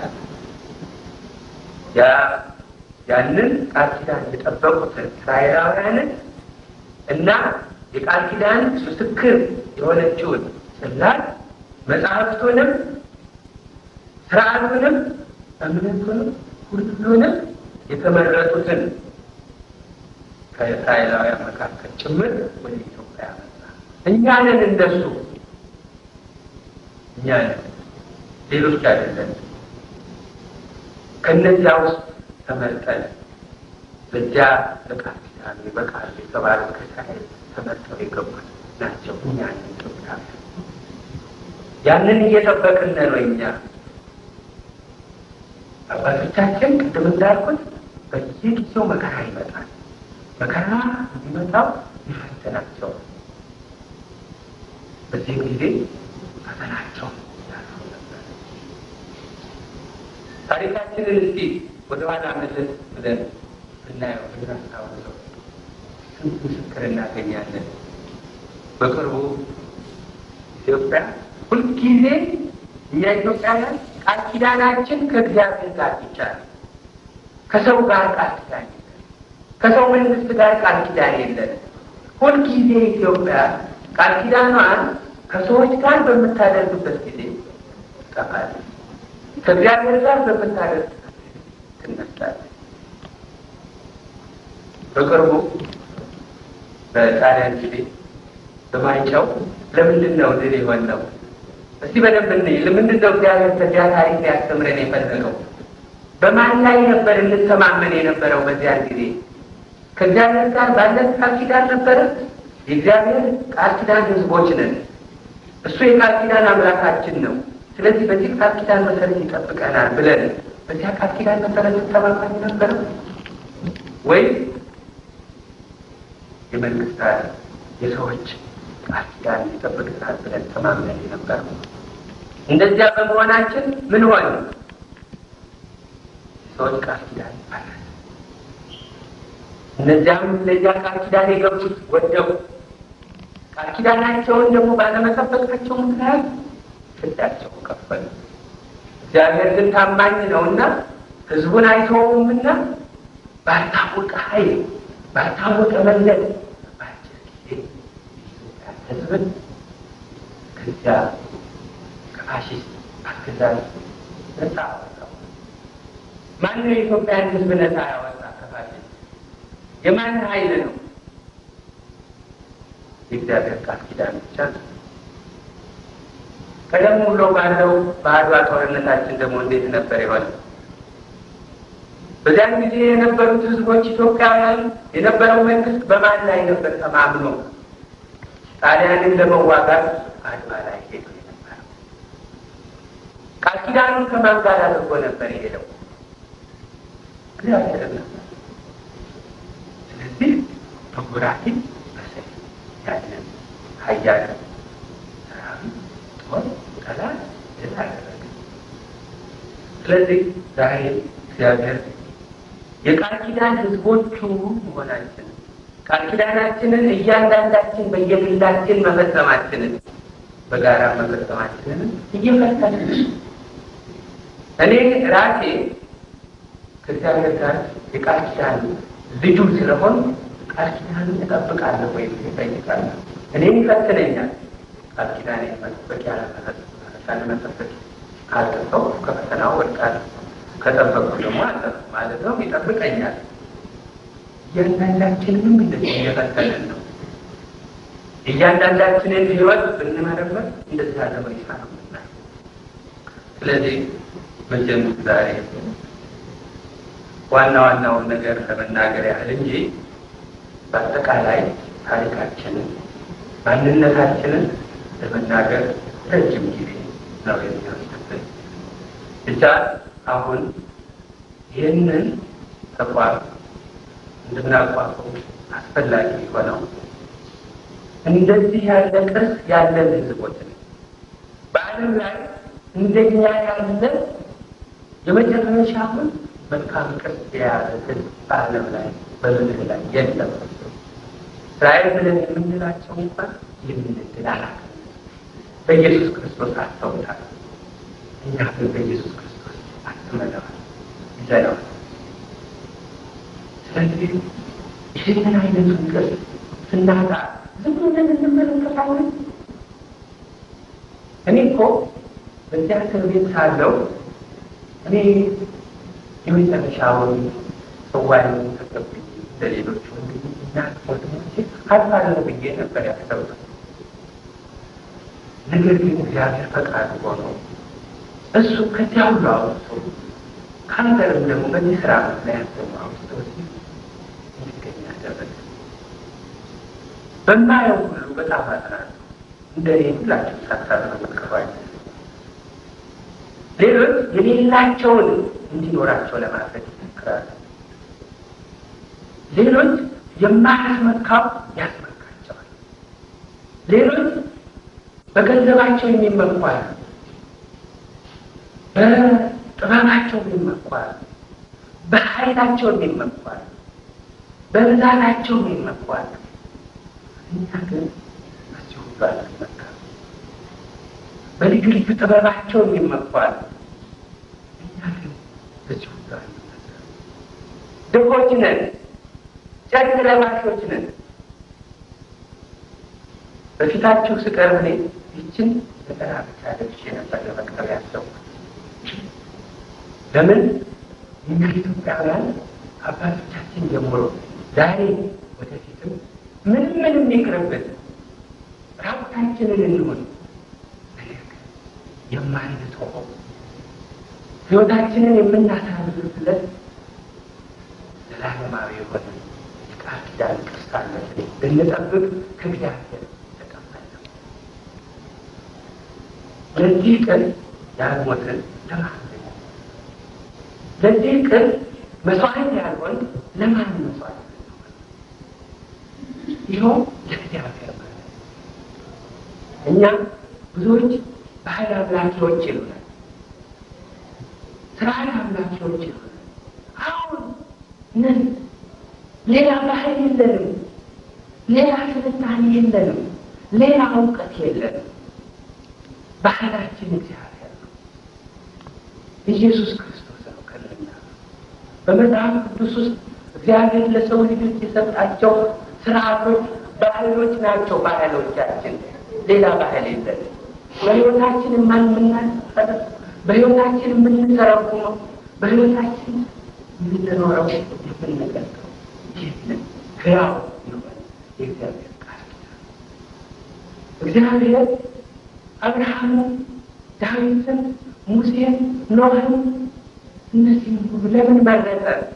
ይፈልጋል ሰው እግዚአብሔር ሕዝብ ይፈልጋል። የእሱ ስም መጠሪያ የሚሆን ሕዝብ ይፈልጋል። እስራኤልን መርጧቸው ነበር አልሆነ። ይሁንም ማለት ክርስቲያን የሆኑት እስራኤላውያን አይሁድ እነሱ አለብኝ ሐዋርያት የመረጣቸውንማ ወገኖቹ አልፏቸዋል። ስለዚህ እኛ ኢትዮጵያውያን ለእግዚአብሔር ለቃል ኪዳኑ ለስሙ መጠሪያዎቹ እንድንሆን ይፈልጋል። ስለዚህ ይህንን ቃል ኪዳን ይህንን አደራ እምቢ ማለት አለ።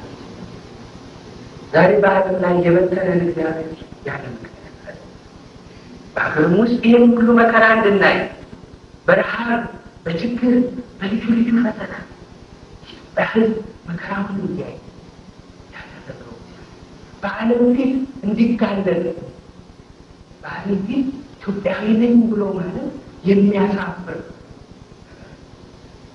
በዓለም ፊት ቀና ብሎ መናገር ለኢትዮጵያዊ ሀፍረት ከሆነበት እንድትሳደበት እኔ ትክክል ነው፣ እኔ ምናሴ ረሀብተኞች ቢሉን፣ በሽተኞች ቢሉን፣ ችግረኞች ችጋረኞች ቢሉን፣ መከረኞች ቢሉን እኮራለሁ፣ እመካለሁ። ለምን? የእግዚአብሔር የቃል ኪዳን ሕዝቡ ስለሆን ይህ እድል ዛሬ ለኛ ደርሷል። ዛሬ ዓለም ኢትዮጵያንና ኢትዮጵያውያንን የሚያውቃቸው ቢሆን በዚህ ሁላችን እናውቃለን። በእግዚአብሔር እጅ በመቀጣታችን ልናፍራ ይገባል።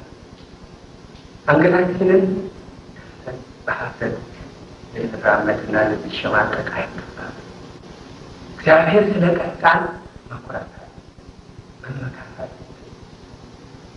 አባት የሚወደውን ልጁ ሲቀጣ፣ ልጁም ደግሞ የሚወደው አባቱ ሲቀጣው ከተቀጣ በኋላ አባቱ ተነስቶ ሲሄድ ደስ ብሎት ነው የሚሄደው። አባት ተቀይሞ እንኳን ሄደ። ለምን? ሁለቱም በሁለቱ መካከል ያለው ግንኙነት የፍቅር የቃል ኪዳን ስለሆነ። ስለዚህ እኛም ኢትዮጵያውያን ዛሬ እግዚአብሔር የወሰነን የሰጠን ዕድል አለ። በዚህ በዘመናችን ለእግዚአብሔር ቃል ኪዳን ምስክሮች ልንሆን ይገባል።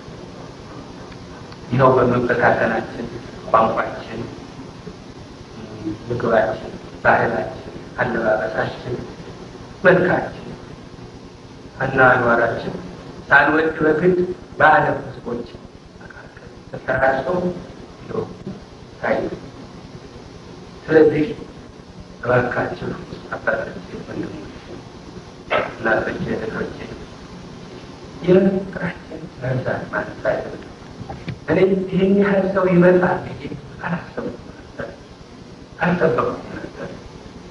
እግዚአብሔር ይመስገን ልቦናችሁ ተነሳስቶ ወደዚህ በመምጣታችሁ በመገናኘታችሁ እግዚአብሔርን አመሰግናለሁ። እናንተንም እግዚአብሔር ይስጣችሁ። የጋራ ጉዳያችን ጌታችን ኢየሱስ ክርስቶስ የባህሪ አምላክ ሲሆን ሁሉም ማድረግ ይችል አንድ ጊዜ ሁሉን ነገር አላደረገው። እውነትን የያዘ ሰው አንድ ብቻ ሁለት ሶስት ሆነው ብዙ ስራ መስራት ይቻላል። ጌታ የተናገረው ሁለት ሶስት ሆናችሁ ስለ ስሜ ስለመልካም ነገር በተሰበሰባችሁበት እኔም በመካከላችሁ እገኛለሁ ነው ያለ። ስለዚህ እኛ ልጆቻችን አምነንበት የሚገባን ካደረግን ብዙዎችን እንጠቅም። በእኛም ምክንያት እግዚአብሔር ሊወደድ ይችላል። በዚች ከተማ በአሜሪካን ሀገርም ተዘዋውሬ ብዙ ነገር አይቻልም፣ ብዙ ነገር ተመልክቻለሁ። እናንተ ምን የምናውቃል? እርስ በርሳችን ያለውን ሁኔታ ታውቁታላችሁ። ይህን ሁኔታ ስናይ ተስፋ የሚያስቆርጥ ደረጃ ላይ የምንደርስበታለን። ግን ራሱ ይሄ ፈተና ነው። እኛ ኢትዮጵያውያን ተስማምተን ተባብረን የቃል ኪዳን ሕዝብነታችንን አንድ አድርገን እዚያ ላይ ላሉት ሕዝቦች የምናስተላልፈው መልእክት ነበረ። እግዚአብሔር ያን መልእክት እንድናስተላልፍ ይፈልጋል። ከዚህ ሕዝብ ከገንዘቡም ከሀብቱም ከስልጣኔውም የበለጠ የሆነውን እኛ ለዚህ ሕዝብ ልናበረክት ለዓለም ሕዝብ ልናበረክት የምንችለው በደንብ ነበር። እግዚአብሔር የሚፈልገው ይህንን ነው ከኛ። እንግዲህ ይህንን እንዳናደርግ ፈተናችንን ተመልከቱ። ተስማምተን በጎ ነገር ማድረጋችን ሳይሆን ተለያይተን የምንገኝበት ሁኔታ ነው ዛሬ በሚገባ አስተዋውቆን ያለው። ይህን ነው እግዚአብሔር የሚፈልገው ከኛ። እኛ የአሜሪካን ሕዝብ ዛሬ ያለበትን ችግር ታውቃላችሁ። የሚገባን ይሄን ነው። እዚህ እነሱ ተቀብለውን ሲያስተናግዱን እንደዚህ ያለ ሁኔታ ስናገኝ ለድሯችን እኛ ለችግራችን ተጨማሪ ሸክም ሆን ወይም በእነሱ መካከል ያለው ችግር ለማስወገድ የምንረዳ ሆን ከዚያ አልፈን ተርፈን ለእነሱ የምናበረክታቸው መልእክቶች ነበሩ። በእስራኤል ሕዝብ የትም ቦታ በሚሰራጩበት ጊዜ በሚፈጸምበት ጊዜ እግዚአብሔር ስለዚህ ስሙ እንዲጠራ ነው የሚበትናቸው። ዛሬ እኛ በአሜሪካ በሌላ ሀገር እንድንበትን ያደረገ የእግዚአብሔር ስም እንዲጠራ።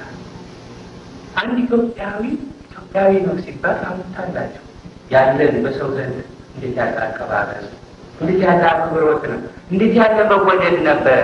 ለምን ሀብታሞች ሆነን ነው? አዋቂዎች ሆነን ነው? ኃያላን ሆነን ነው? አይደለም። ግን በእኛ በተሸከምነው ስምና በኢትዮጵያዊነታችን ምክንያት ዓለም የሚያውቀው ነገር አለ። የኢትዮጵያ ታሪክ በመጽሐፍ ቅዱስ ውስጥ ያለው በታሪክም ውስጥ ያለውን የዓለም ሕዝብ ስለሚያውቅ ይሄ ኢትዮጵያዊ ነው ሲባል ያንን ኢትዮጵያዊ የሚያይበት አይነት የሚቀበልበት አቀባበል የተለየ ነው። ዛሬ ደግሞ በዚህ ያለ ሁኔታ ቅድም እንዳልኩት እኛ ራሳችንን እናፍርበታለን እንጂ የሚያሳፍረን ነገር የለም። በመጽሐፍ ቅዱስ ውስጥ በእስራኤል ላይ ስንት መከራ እንደደረሰ በሲና ምድረ በዳ ውስጥ አይተናል። 40 ዘመን ምን አይነት መቅሰፍት እያመጣ ፈተናቸው እንደነበረ ዛሬ ቀድሞ በእኛም በኢትዮጵያ ላይ ይህን አይነት እግዚአብሔር በቃል ኪዳን ምክንያት ይህን አይነት መከራ ሲመጣ ማፈር የለም፣ ወደኋላ ማለት የለም። አንገታችንን ሰብረን ማፈር መሸማቀቅ የለብንም። አንገታችንን ቀና አድርገን በመንፈሳዊ ኩራት ለዓለም ሕዝብ ይልቅስ ይሄ መከራ እንዳይደርስ ይሄ ምን ምልክት ነው? እግዚአብሔር በኢትዮጵያና በኢትዮጵያውያን ምክንያት ምን መልእክት ሊያስተላልፍ ነው የፈለገ ያለ ለዓለም? ሁለተኛ ዓለም ጦርነት ጊዜ ኢትዮጵያ ምክንያት አድርጎ ብዙ ነገር ነው የደረሰው። ዛሬ ደግሞ በኢትዮጵያና በኢትዮጵያውያን ምክንያት ምን መልእክት ሊያስተላልፍ? ይሄ የቃል ኪዳን ሕዝብ በመሆናችን የሚደርስ ሁኔታ መሆኑን ስናውቅ የቱን ያህል እንበረታታለን፣ የቱን ያህል እንጠናከራለን፣ የቱን ያህል ተስፋ ይኖራል። ብዙዎቻችን ምናልባት አንዳንድ ጊዜ ተስፋ ቆርጠን እንግዲህ እኛ ነገር እንደዚህ ሆኖ መቅረት ነው ብለን በየግላችን በህብረት በሀገርም ደረጃ በህዝብነትም ብዙ የምናወርደው ነገር አለ። ይሄ ሁሉ ከምንድን ነው? እዚሁ በቃል ኪዳን እምነታችን ውጪ በምንሆንበት በቃል ኪዳን እምነታችን ውስጥ በምንሆንበት ጊዜ ግን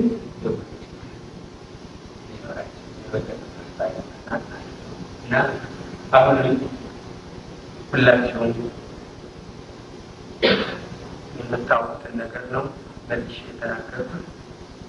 ነገር ግን ይህንን ሁኔታ እያንዳንዳችን ተረድተን መጀመሪያ ራሳችንን ለዚህ እንድናበቃ ከዚያ በኋላ የራሳችን የሆኑትን በቤተሰብ ደረጃ ይህንን የቃል ኪዳን እምነታችን ከእግዚአብሔር ጋር ያለንን የቃል ኪዳን እምነታችን እንድንጠብቅ የሚለበናለን እንድናጸና ከዚያ በኋላ ያው ሁላችን እየጠፋ ግንኙነታችን ይህንን መልእክት ከብዙዎች ታነሳለን እንችላለን እና አሁንም የዚህ ተቋም ዓላማ ቤተ ክርስቲያን ለማቋቋም ማለት ነው።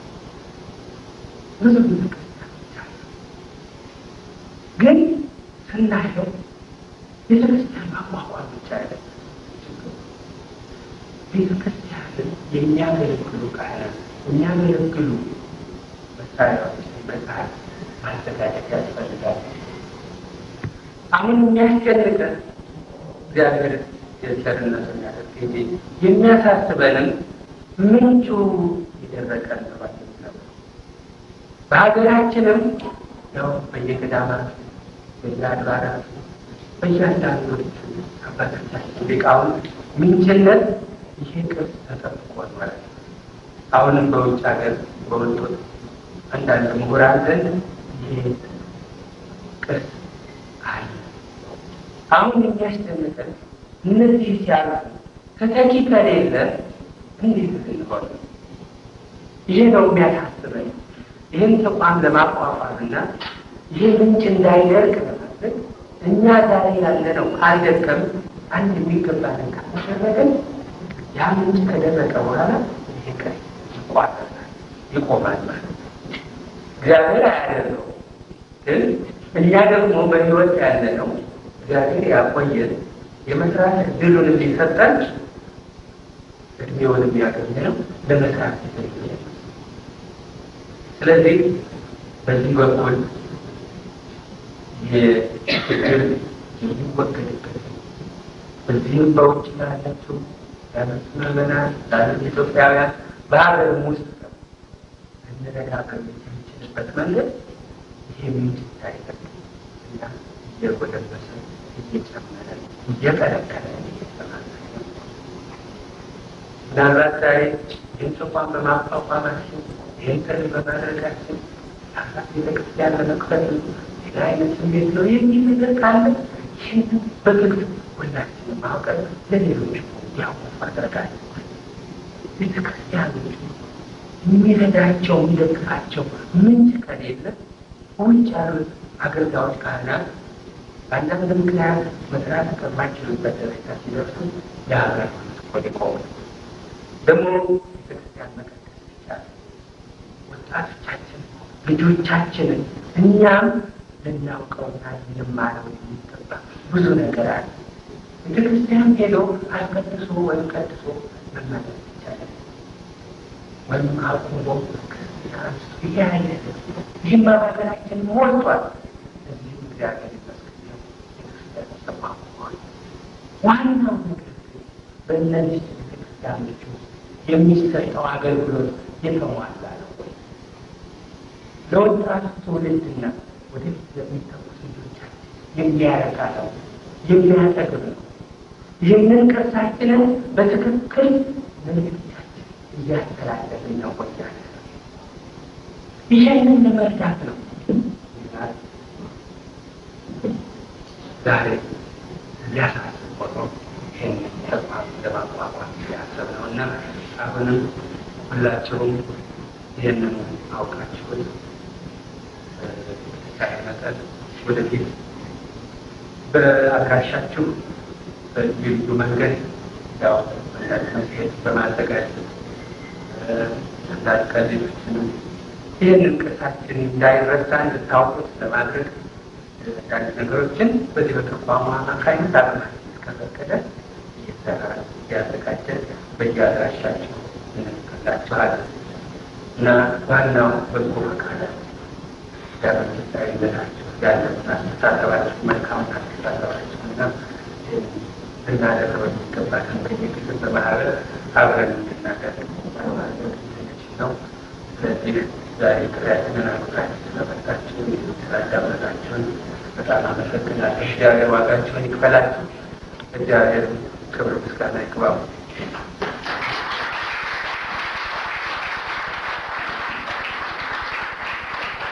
በጠራ መንገድ ስላስረዱን እንደገና በሁላችሁም ስም አመሰግናችኋለሁ። አሁን ደግሞ እነዚህን ቅርሶች እንዴት አድርገን መጠበቅ እንደምንችል ተቋም እንግዲህ ተፈጥሯል እና የዚህ መፈጠር ለምን አስፈለገ? ተቋሙስ ዓላማ ምንድን ነው? ደግሞ ስራ ላይ እንዴት ሊውል ይችላል? የሚሉትን ጥያቄዎች በአጭሩ ዶክተር አክሊሉ ያስረዱናል። ዶክተር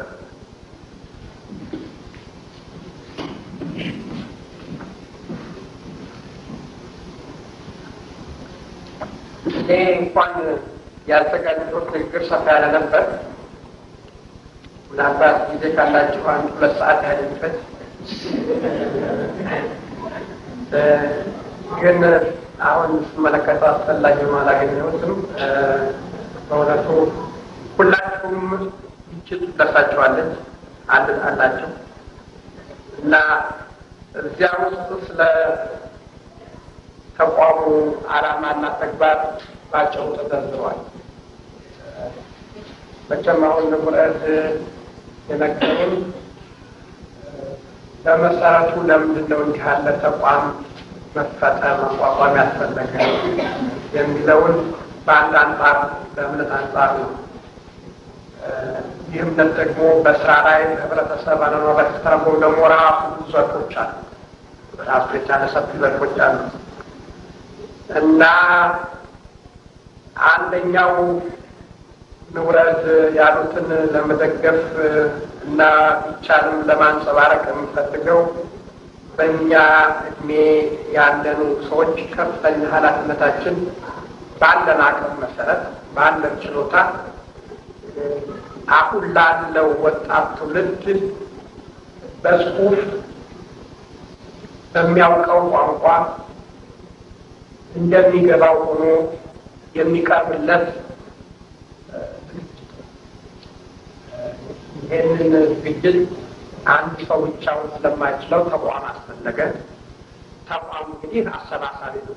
ሁላችንንም ማናችንም እዚህም ሀገር ያለ ነው ከዚህም ሀገር ውጭ ዓላማውን የምንደግፍ ሁሉ በዚህ ዓላማ ልንተባበር እንችላለን።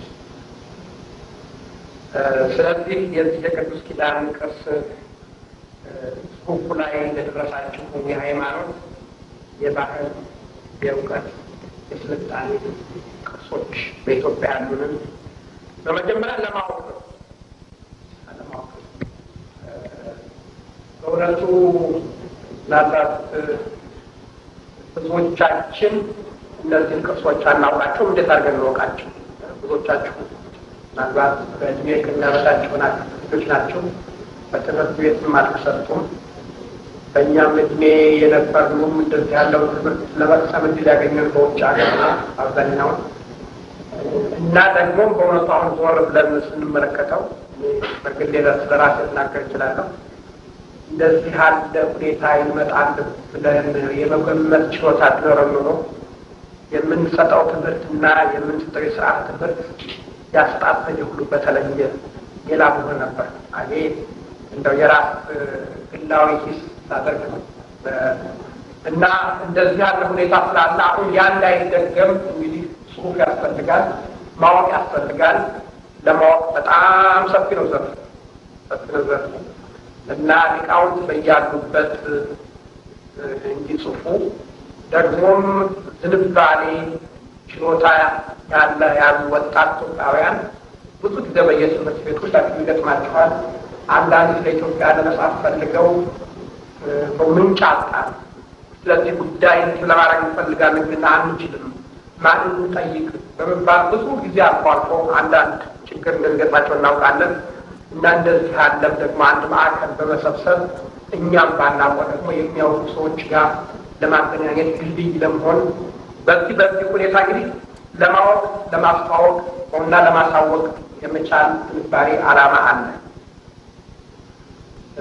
መቼም ካወቁ በኋላ ሂስ ይመጣል። የማያውቁት ነገር መቼም ሂስ አይደረግበት።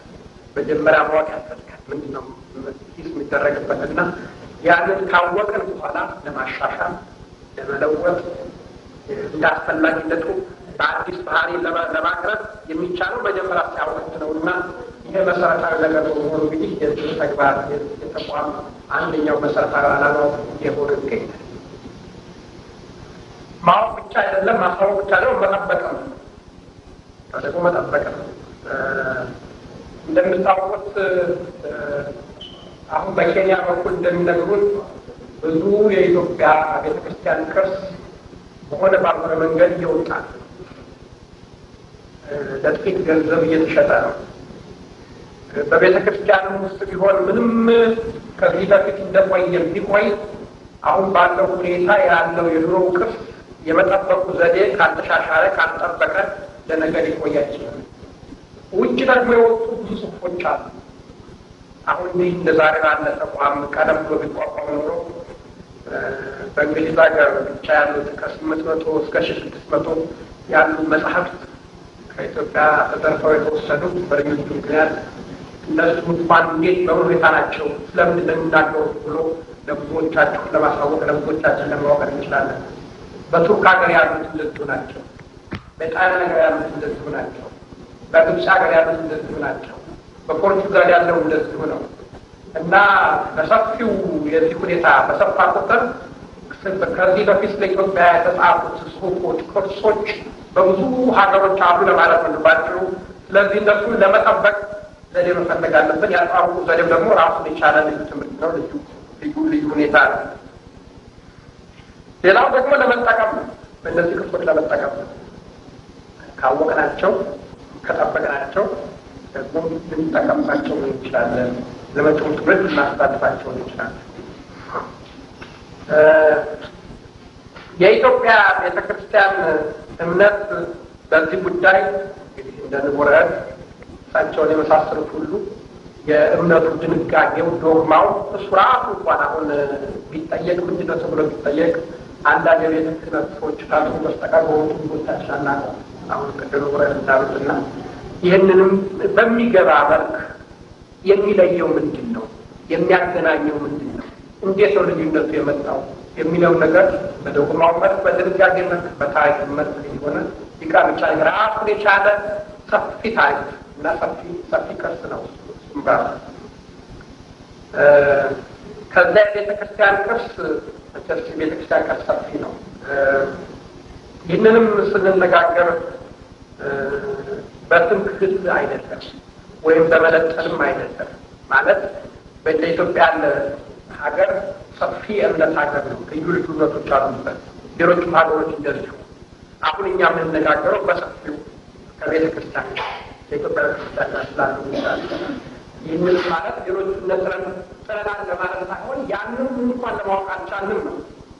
የኢትዮጵያ ቤተክርስቲያን እኔ ባጭሩ በፊደል አንጻር ቅርስ፣ በስነ ጽሑፍ አንጻር፣ በፍልስፍና አንጻር፣ በኪነ ጥበባት አንጻር፣ በስዕል አንጻር፣ በዜማ አንጻር ስንመለከተው በጣም ሰፊ የሆነ የቤተ ክርስቲያን ቅርስ አለ።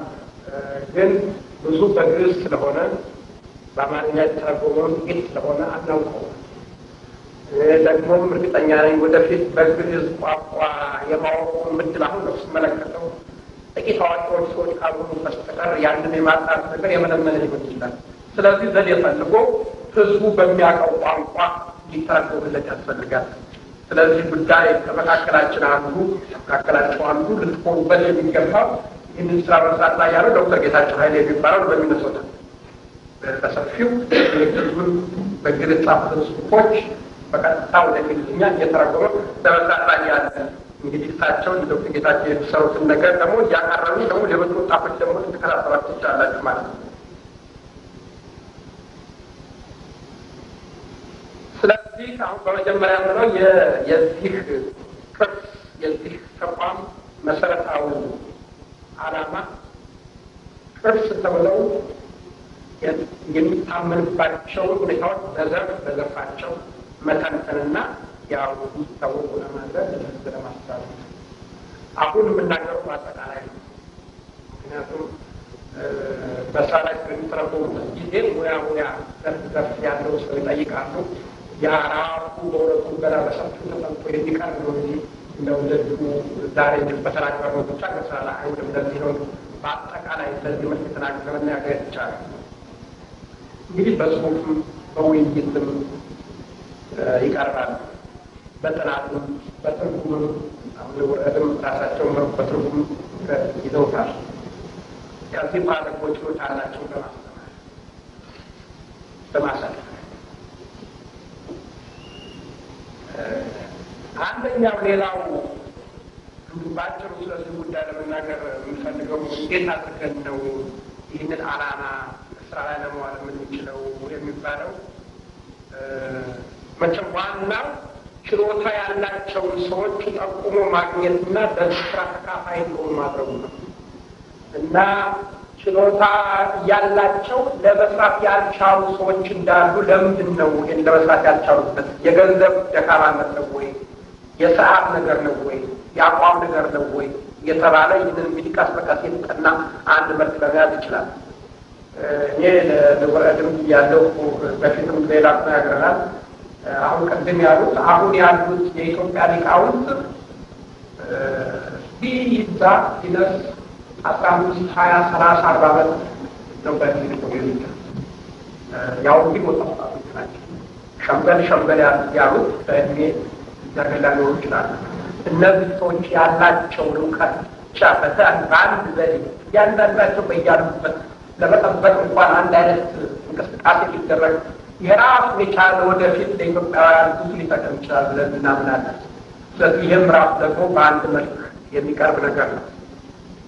ዛሬ 40 ዓመት እንደምታውቁት የምስራቅና የምዕራብ ህዝቦች ስልጣኔ እንዴት አድርገው ይቀራረባሉ ተብሎ በሚጠናበት ጊዜ እድል አግኝቼ ዩኔስኮ ስብሰባ ላይ ተገኝቼ ነበር። ከዛሬው ስብሰባ ጋር ግንኙነት ስላለው ነው የምጠቅሰው። በዚያ ስብሰባ ላይ የነበሩ ሊቃውንት አብዛኛዎቹ የአውሮፓውያን ሊቃውንት ነበሩ፣ ጥቂቶች ምስራቃውያን ነበሩ እና ስልጣኔ ባህል ተብሎ ሲጠራ በሙሉ የአፍሪካ ምድረገጽ ከግብጽ በታች ያለነውን በሙሉ ከዚህ ጥያቄ ውስጥ አውጥቶ ነበር አልነበረም እና በኋላ እንጂ ሌላው ሀገር ስልጣኔ የለውም ወይ ባህል የለውም ወይ ቅርስ የለውም ወይ ተብሎ በሚጠየቅበት ጊዜ የተጻፈ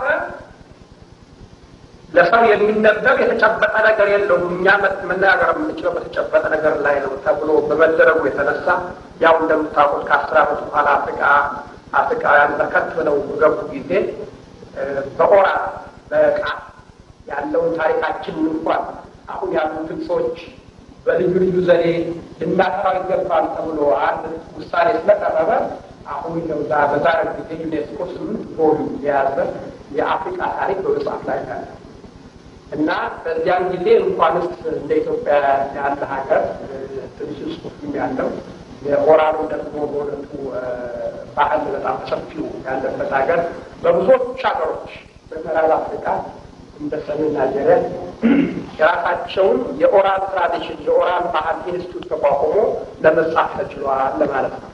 እነሱ እንዲህ በሚያደርጉበት ጊዜ ታዲያ እኔ አሁን ላሳስባቸው የፈለኩት አንደኛው ቅርንጫፍ ብዙ ኢትዮጵያውያን ችሎታ ያላቸው እውቀት ያላቸው እንደዚሁ ግን የእኛ ሊቃውንት አንደኛው ችግር እንዲሁ በጽሁፍ ላይ የማስፈሩ ነገር ትንሽ ገታ ያደርገናል።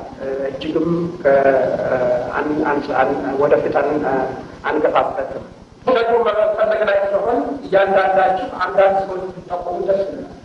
ምናቃቸው ብዙ ወጣት ኢትዮጵያውያን አሉ ማናቃቸው ግን እያንዳንዳችሁ አንዳንድ የዚህ ዝንባሌ ያላቸው በዚህ በመጽሐፍ ላይ ያሉ ምናልባት እነሱን በማገናኘት አንድ ውጤት ሊመጣ ይችላል የምትሉት ፖለቲካ ይህን ያህል የሚመስለው የስራ ብቻ ሳይሆን እንደዚህ ያለ ዓላማ ሆኖ ብቻ ለሰዎቹ ለመደጎም ማለት ነው።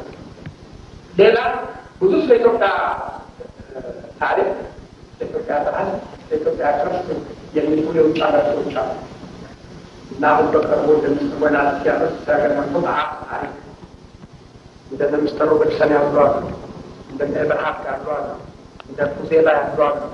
ብዙዎች የውጭ ሀገሮችም አሉ ማለት ነው። እነሱም ደግሞ ተቻለ መጠን እንዲተባበሩ እንሞክራለን በአንዳንድ ሁኔታ። ነገር ግን ዋናው ኢትዮጵያን በኢትዮጵያውያን መልክ የማቅረቡ ነው። መጀመሪያ ጥንካሬ እንዲኖረው የሚያስፈልገው እንግዲህ በእውነቱ ሌላውን ዝረዝርላችሁ የኛል ብዙ አስፈላጊ መስሎ አይታየኝም። ዓላማው አላችሁ፣ ይቀርብላችኋል። በዚህ ሀገር መሰረት የተቋቋመ ነው። ይሄ ለእናንተ የሚያህል እንደ ትልቅ ነገር ሆኖ ሊገለጽ አይደለም። ታውቃላችሁ ምን እንደሆነ። ያው የጠረፍ ነጻነት መብት ያለው ኢንስቲትዩት ነው። ቦርድ አለው። በቦርድ እንድናገለግል ጥቂት ጊዜው ያህል ውረድ አንዳንድ ስለጠየቁ እኔም በቦርድ አባላት ስም ነው ለመቅረብ የቻልኩት። ወደፊት ደግሞ የጥናት መልክ ስለሆነ ዓላማችን የተዘረዘረ በወጣ ቁጥር እንግዲህ በዚያ ክፍል በዘርፉ ሊካፈሉ የሚችሉ ሰዎች እንደየዝንባላቸው እንደየችሎታቸው እየተፈለጉ ወይም እየፈለጉ ሊቋቋም የሚችል ነገር ነው። እግዚአብሔር ደግሞ ፈቃዱ ከሆነ ምናልባት አንድ ማዕከል ኖረ ይሆናል። መቼም ማዕከል መኖሩ ሁልጊዜ ለማሰባሰብ ይጠቅማል። እንግዲህ የማዕከል ችግሩ የሀብትም ጉዳይ ነው እና ቀስ ብሎ ደግሞ እንዲፈለግ እናደርጋለን። ይኸው ቀረበው ጽሁፋችንና የመጨረሻው ደግሞ የሚለው እንደምታዩት የመጨረሻውን ገጽ እንድትመለከቱት ቤተ መጽሐፍትና መዘክር የሚሆነው አንድ የተሟላ ብሔራዊ ኢትዮጵያ ቤተክርስቲያን ተቋም ለዘለቄታው እንዲመሰረት መሸጋገሪያ ሆኖ ከማገልገል ጋር ለዓላማው መስፋፋትና መከናወን የሌሎችን ተመሳሳይ ድርጅቶችን በመተባበር መፈለግ የሚል አለ።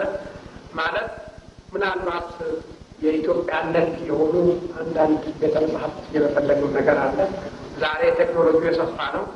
500-600 መጽሐፍት እዚህ ሀገር ባይኖሩ እነሱ እዚህ ሀገር የማምጫው ዘዴ በጣም ቀላል ነው። በእውነቱ እንደ ድሮ ጊዜ መጽሐፍ ተሸክሞ መሄድ የለም። አንቺን ታክል ዲስክ 270 ሺህ የሚሆን ቃላት ያለው ነገር ልትምጣት ትችላለች እና በጣም የቴክኖሎጂ ርቀትም ስላለው በዚህ ሁኔታ ሌሎች በፊት ጠቀሙበት የሚቻልበትን ዘዴ ማድረግ እንችላለን ነው። እንግዲህ በዚህ ሁኔታ እንደምትተባበሩን አልጠራጠርም፣ ተስፋ አድርጋለሁ። ሁላችሁም ስራ አላችሁ አውቃለሁ። ግን ምናልባት ደግሞ አንዳንዶቻችሁ ከስራ ተጨማሪ ያደርጋችሁ አንዳንድ ጥናት ማበርከት ዝንባሌ እንዳላችሁ፣ ፍላጎት እንዳላችሁ፣ ለመጻፍ የምትፈልጉት ነገር እንዳለ እንደዚህ ያለው እንግዲህ ከልውረድ ጋራ እየተመካከርን አንዳንድ ጽሑፍ ለማበርከት እንችላለን። ሆነት ዶክተር በሱ ከዚህ የበለጠ መናገር አስፈላጊ ባላገኘሁትም መሰረታዊ ሁኔታውን ልውረድ አስረድተዋል። በመጨረሻ ልውረድን የማወቅ ዕድል ያገኘሁት ዛሬ ብቻ ሳይሆን ቀደም ብሎም ነው። ቀደም ብሎም እንደማውቃቸው በእውነቱ እንደዚህ ያለ በአጠቃላይ ተቋም መፍጠር ዝንባሌ ያላቸው አንዳንድ ስራ እንደዚህ ኢትዮጵያ ሰርተው አይቻለሁ እና ዛሬ ደግሞ እንደዚህ ያለ ተቋም ለመፍጠር ስለተነሳሱና እኛንም ደግሞ እንደዚህ ያለ ዕድል ስለሰጡን በእውነቱ በጣም በራሴም ስም በቦርዱም ስም እንደገና ደግሞ እንደዚሁ ሁላችሁ ስም አመሰግናለሁ። እንዲህ ያለው ተቋም የዛሬ 50 ዓመት ተቋቁሞ ቢሆን ኖሮ ውጤቱ በዛሬው ጊዜ ምን ያህል ይሆን ነበር ብሎ መጠየቅ ይቻላል። የሆነ ሆኖ ደግሞ ዛሬ ደግሞ ሳይቋቋም ቢቀር የዛሬ 50 ዓመት ደግሞ የኢትዮጵያ ቅርስ ምን ትሆናለች ብሎም ደግሞ መጠየቅ ስለሚገባ በእውነቱ አሁን ይኸው ተቋቁሟልና እንግዲህ በዚህ ሁኔታ መተባበር ወደኋላ እንደማንል ተስፋ አደርጋለሁ። ጋር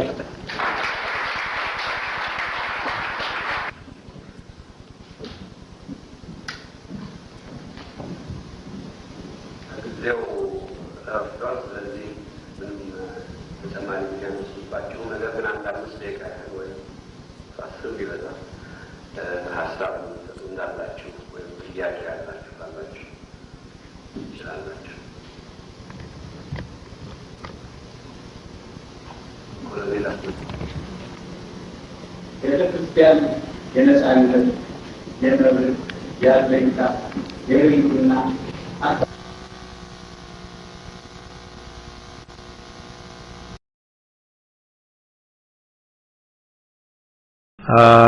ሃሌሉያ ሰላም ለኪ ኦ ማርያም ደብረ መቅደሱ ለእግዚአብሔር ሰላም ለኪ እንተ መልዕልተ ኩሎሙ ቅዱሳን። በስመ አብ ወወልድ ወመንፈስ ቅዱስ አሃዱ አምላክ አሜን። እነሆ የማርያም መንገድ ማምለጫ መዳኛ ለአዳም ዘር በሙሉ የእግዚአብሔር አንድነት ፍቅር የእመቤታችን ቅድስት ድንግል ማርያም አማላጅነት ከሁላችሁ ጋር ይሁን እያልን የማርያም መንገድ የተሰኘ አዲስ መንፈሳዊ ሚዲያ ይዘን ቀርበናል። በዚህ መንፈሳዊ ሚዲያ አብ ወልድ መንፈስ ቅዱስ ያዘጋጁት እምዬ ቅድስት ድንግል ማርያም የባረከችው የሥጋና የነፍስ ምግብ የሆኑ ሀልወተ እግዚአብሔር፣ ትምህርተ ሃይማኖት፣ ክብረ ድንግል ማርያም፣ ዝክረ ቅዱሳን፣ ገድለ ቅዱሳን፣ የኢትዮጵያ ኦርቶዶክስ ተዋሕዶ ቤተ ክርስቲያን ታሪክ፣ ሥርዓተ ቤተ ክርስቲያን፣ የሀገራችን ቅድስት ኢትዮጵያን ታሪክ፣ የኢትዮጵያ ነገሥታትና የጀግኖች አርበኞች ታሪክ እንዲሁም መንፈሳዊ ዘጋቢ ፊልም ያገኙበታል። የማርያም መንገድ ማለት መዳኛ ወይም ማምለጫ ማለት ሲሆን ትውልዱ ስለ ኦርቶዶክስ ተዋሕዶ ቤተ ክርስቲያንና ሀገረ እግዚአብሔር ሀገረ ማርያም ተብላ ስለምትጠራው ቅድስት ኢትዮጵያ ታሪኳንና ማንነቷን እንዲያውቅ አውቆም የራሱን ቅዱስ የሆነ ታሪክ እንዲሰራ ለማስቻል የሚሰራ ኢትዮጵያዊ ቀለም፣ ኢትዮጵያዊ አሻራ ያለው ሚዲያ ነው። በውኑ ኢትዮጵያዊ መልኩን ወይስ ነብር ዥንጉርጉርነቱን ይለውጥ ዘንድ ይችላልን? በዚያን ጊዜ ክፋትን የለመዳችሁ እናንተ ደግሞ በጎ ለማድረግ ትችላላችሁ። ትንቢተ ኤርምያስ ምዕራፍ 13 ከቁጥር 23። ይህንን መንፈሳዊ ሚዲያ ለመደገፍ ሼር፣ ላይክ፣ ሰብስክራይብ ያድርጉ። እናመሰግናለን። እነሆ ከዛሬ ጀምሮ ትውልድ ሁሉ ብፅዕት ይሉኛል። የሉቃስ ወንጌል ምዕራፍ 1 ከቁጥር 48። ሰላም ለኪ እንተ መልዕልተ ኩሎሙ ቅዱሳን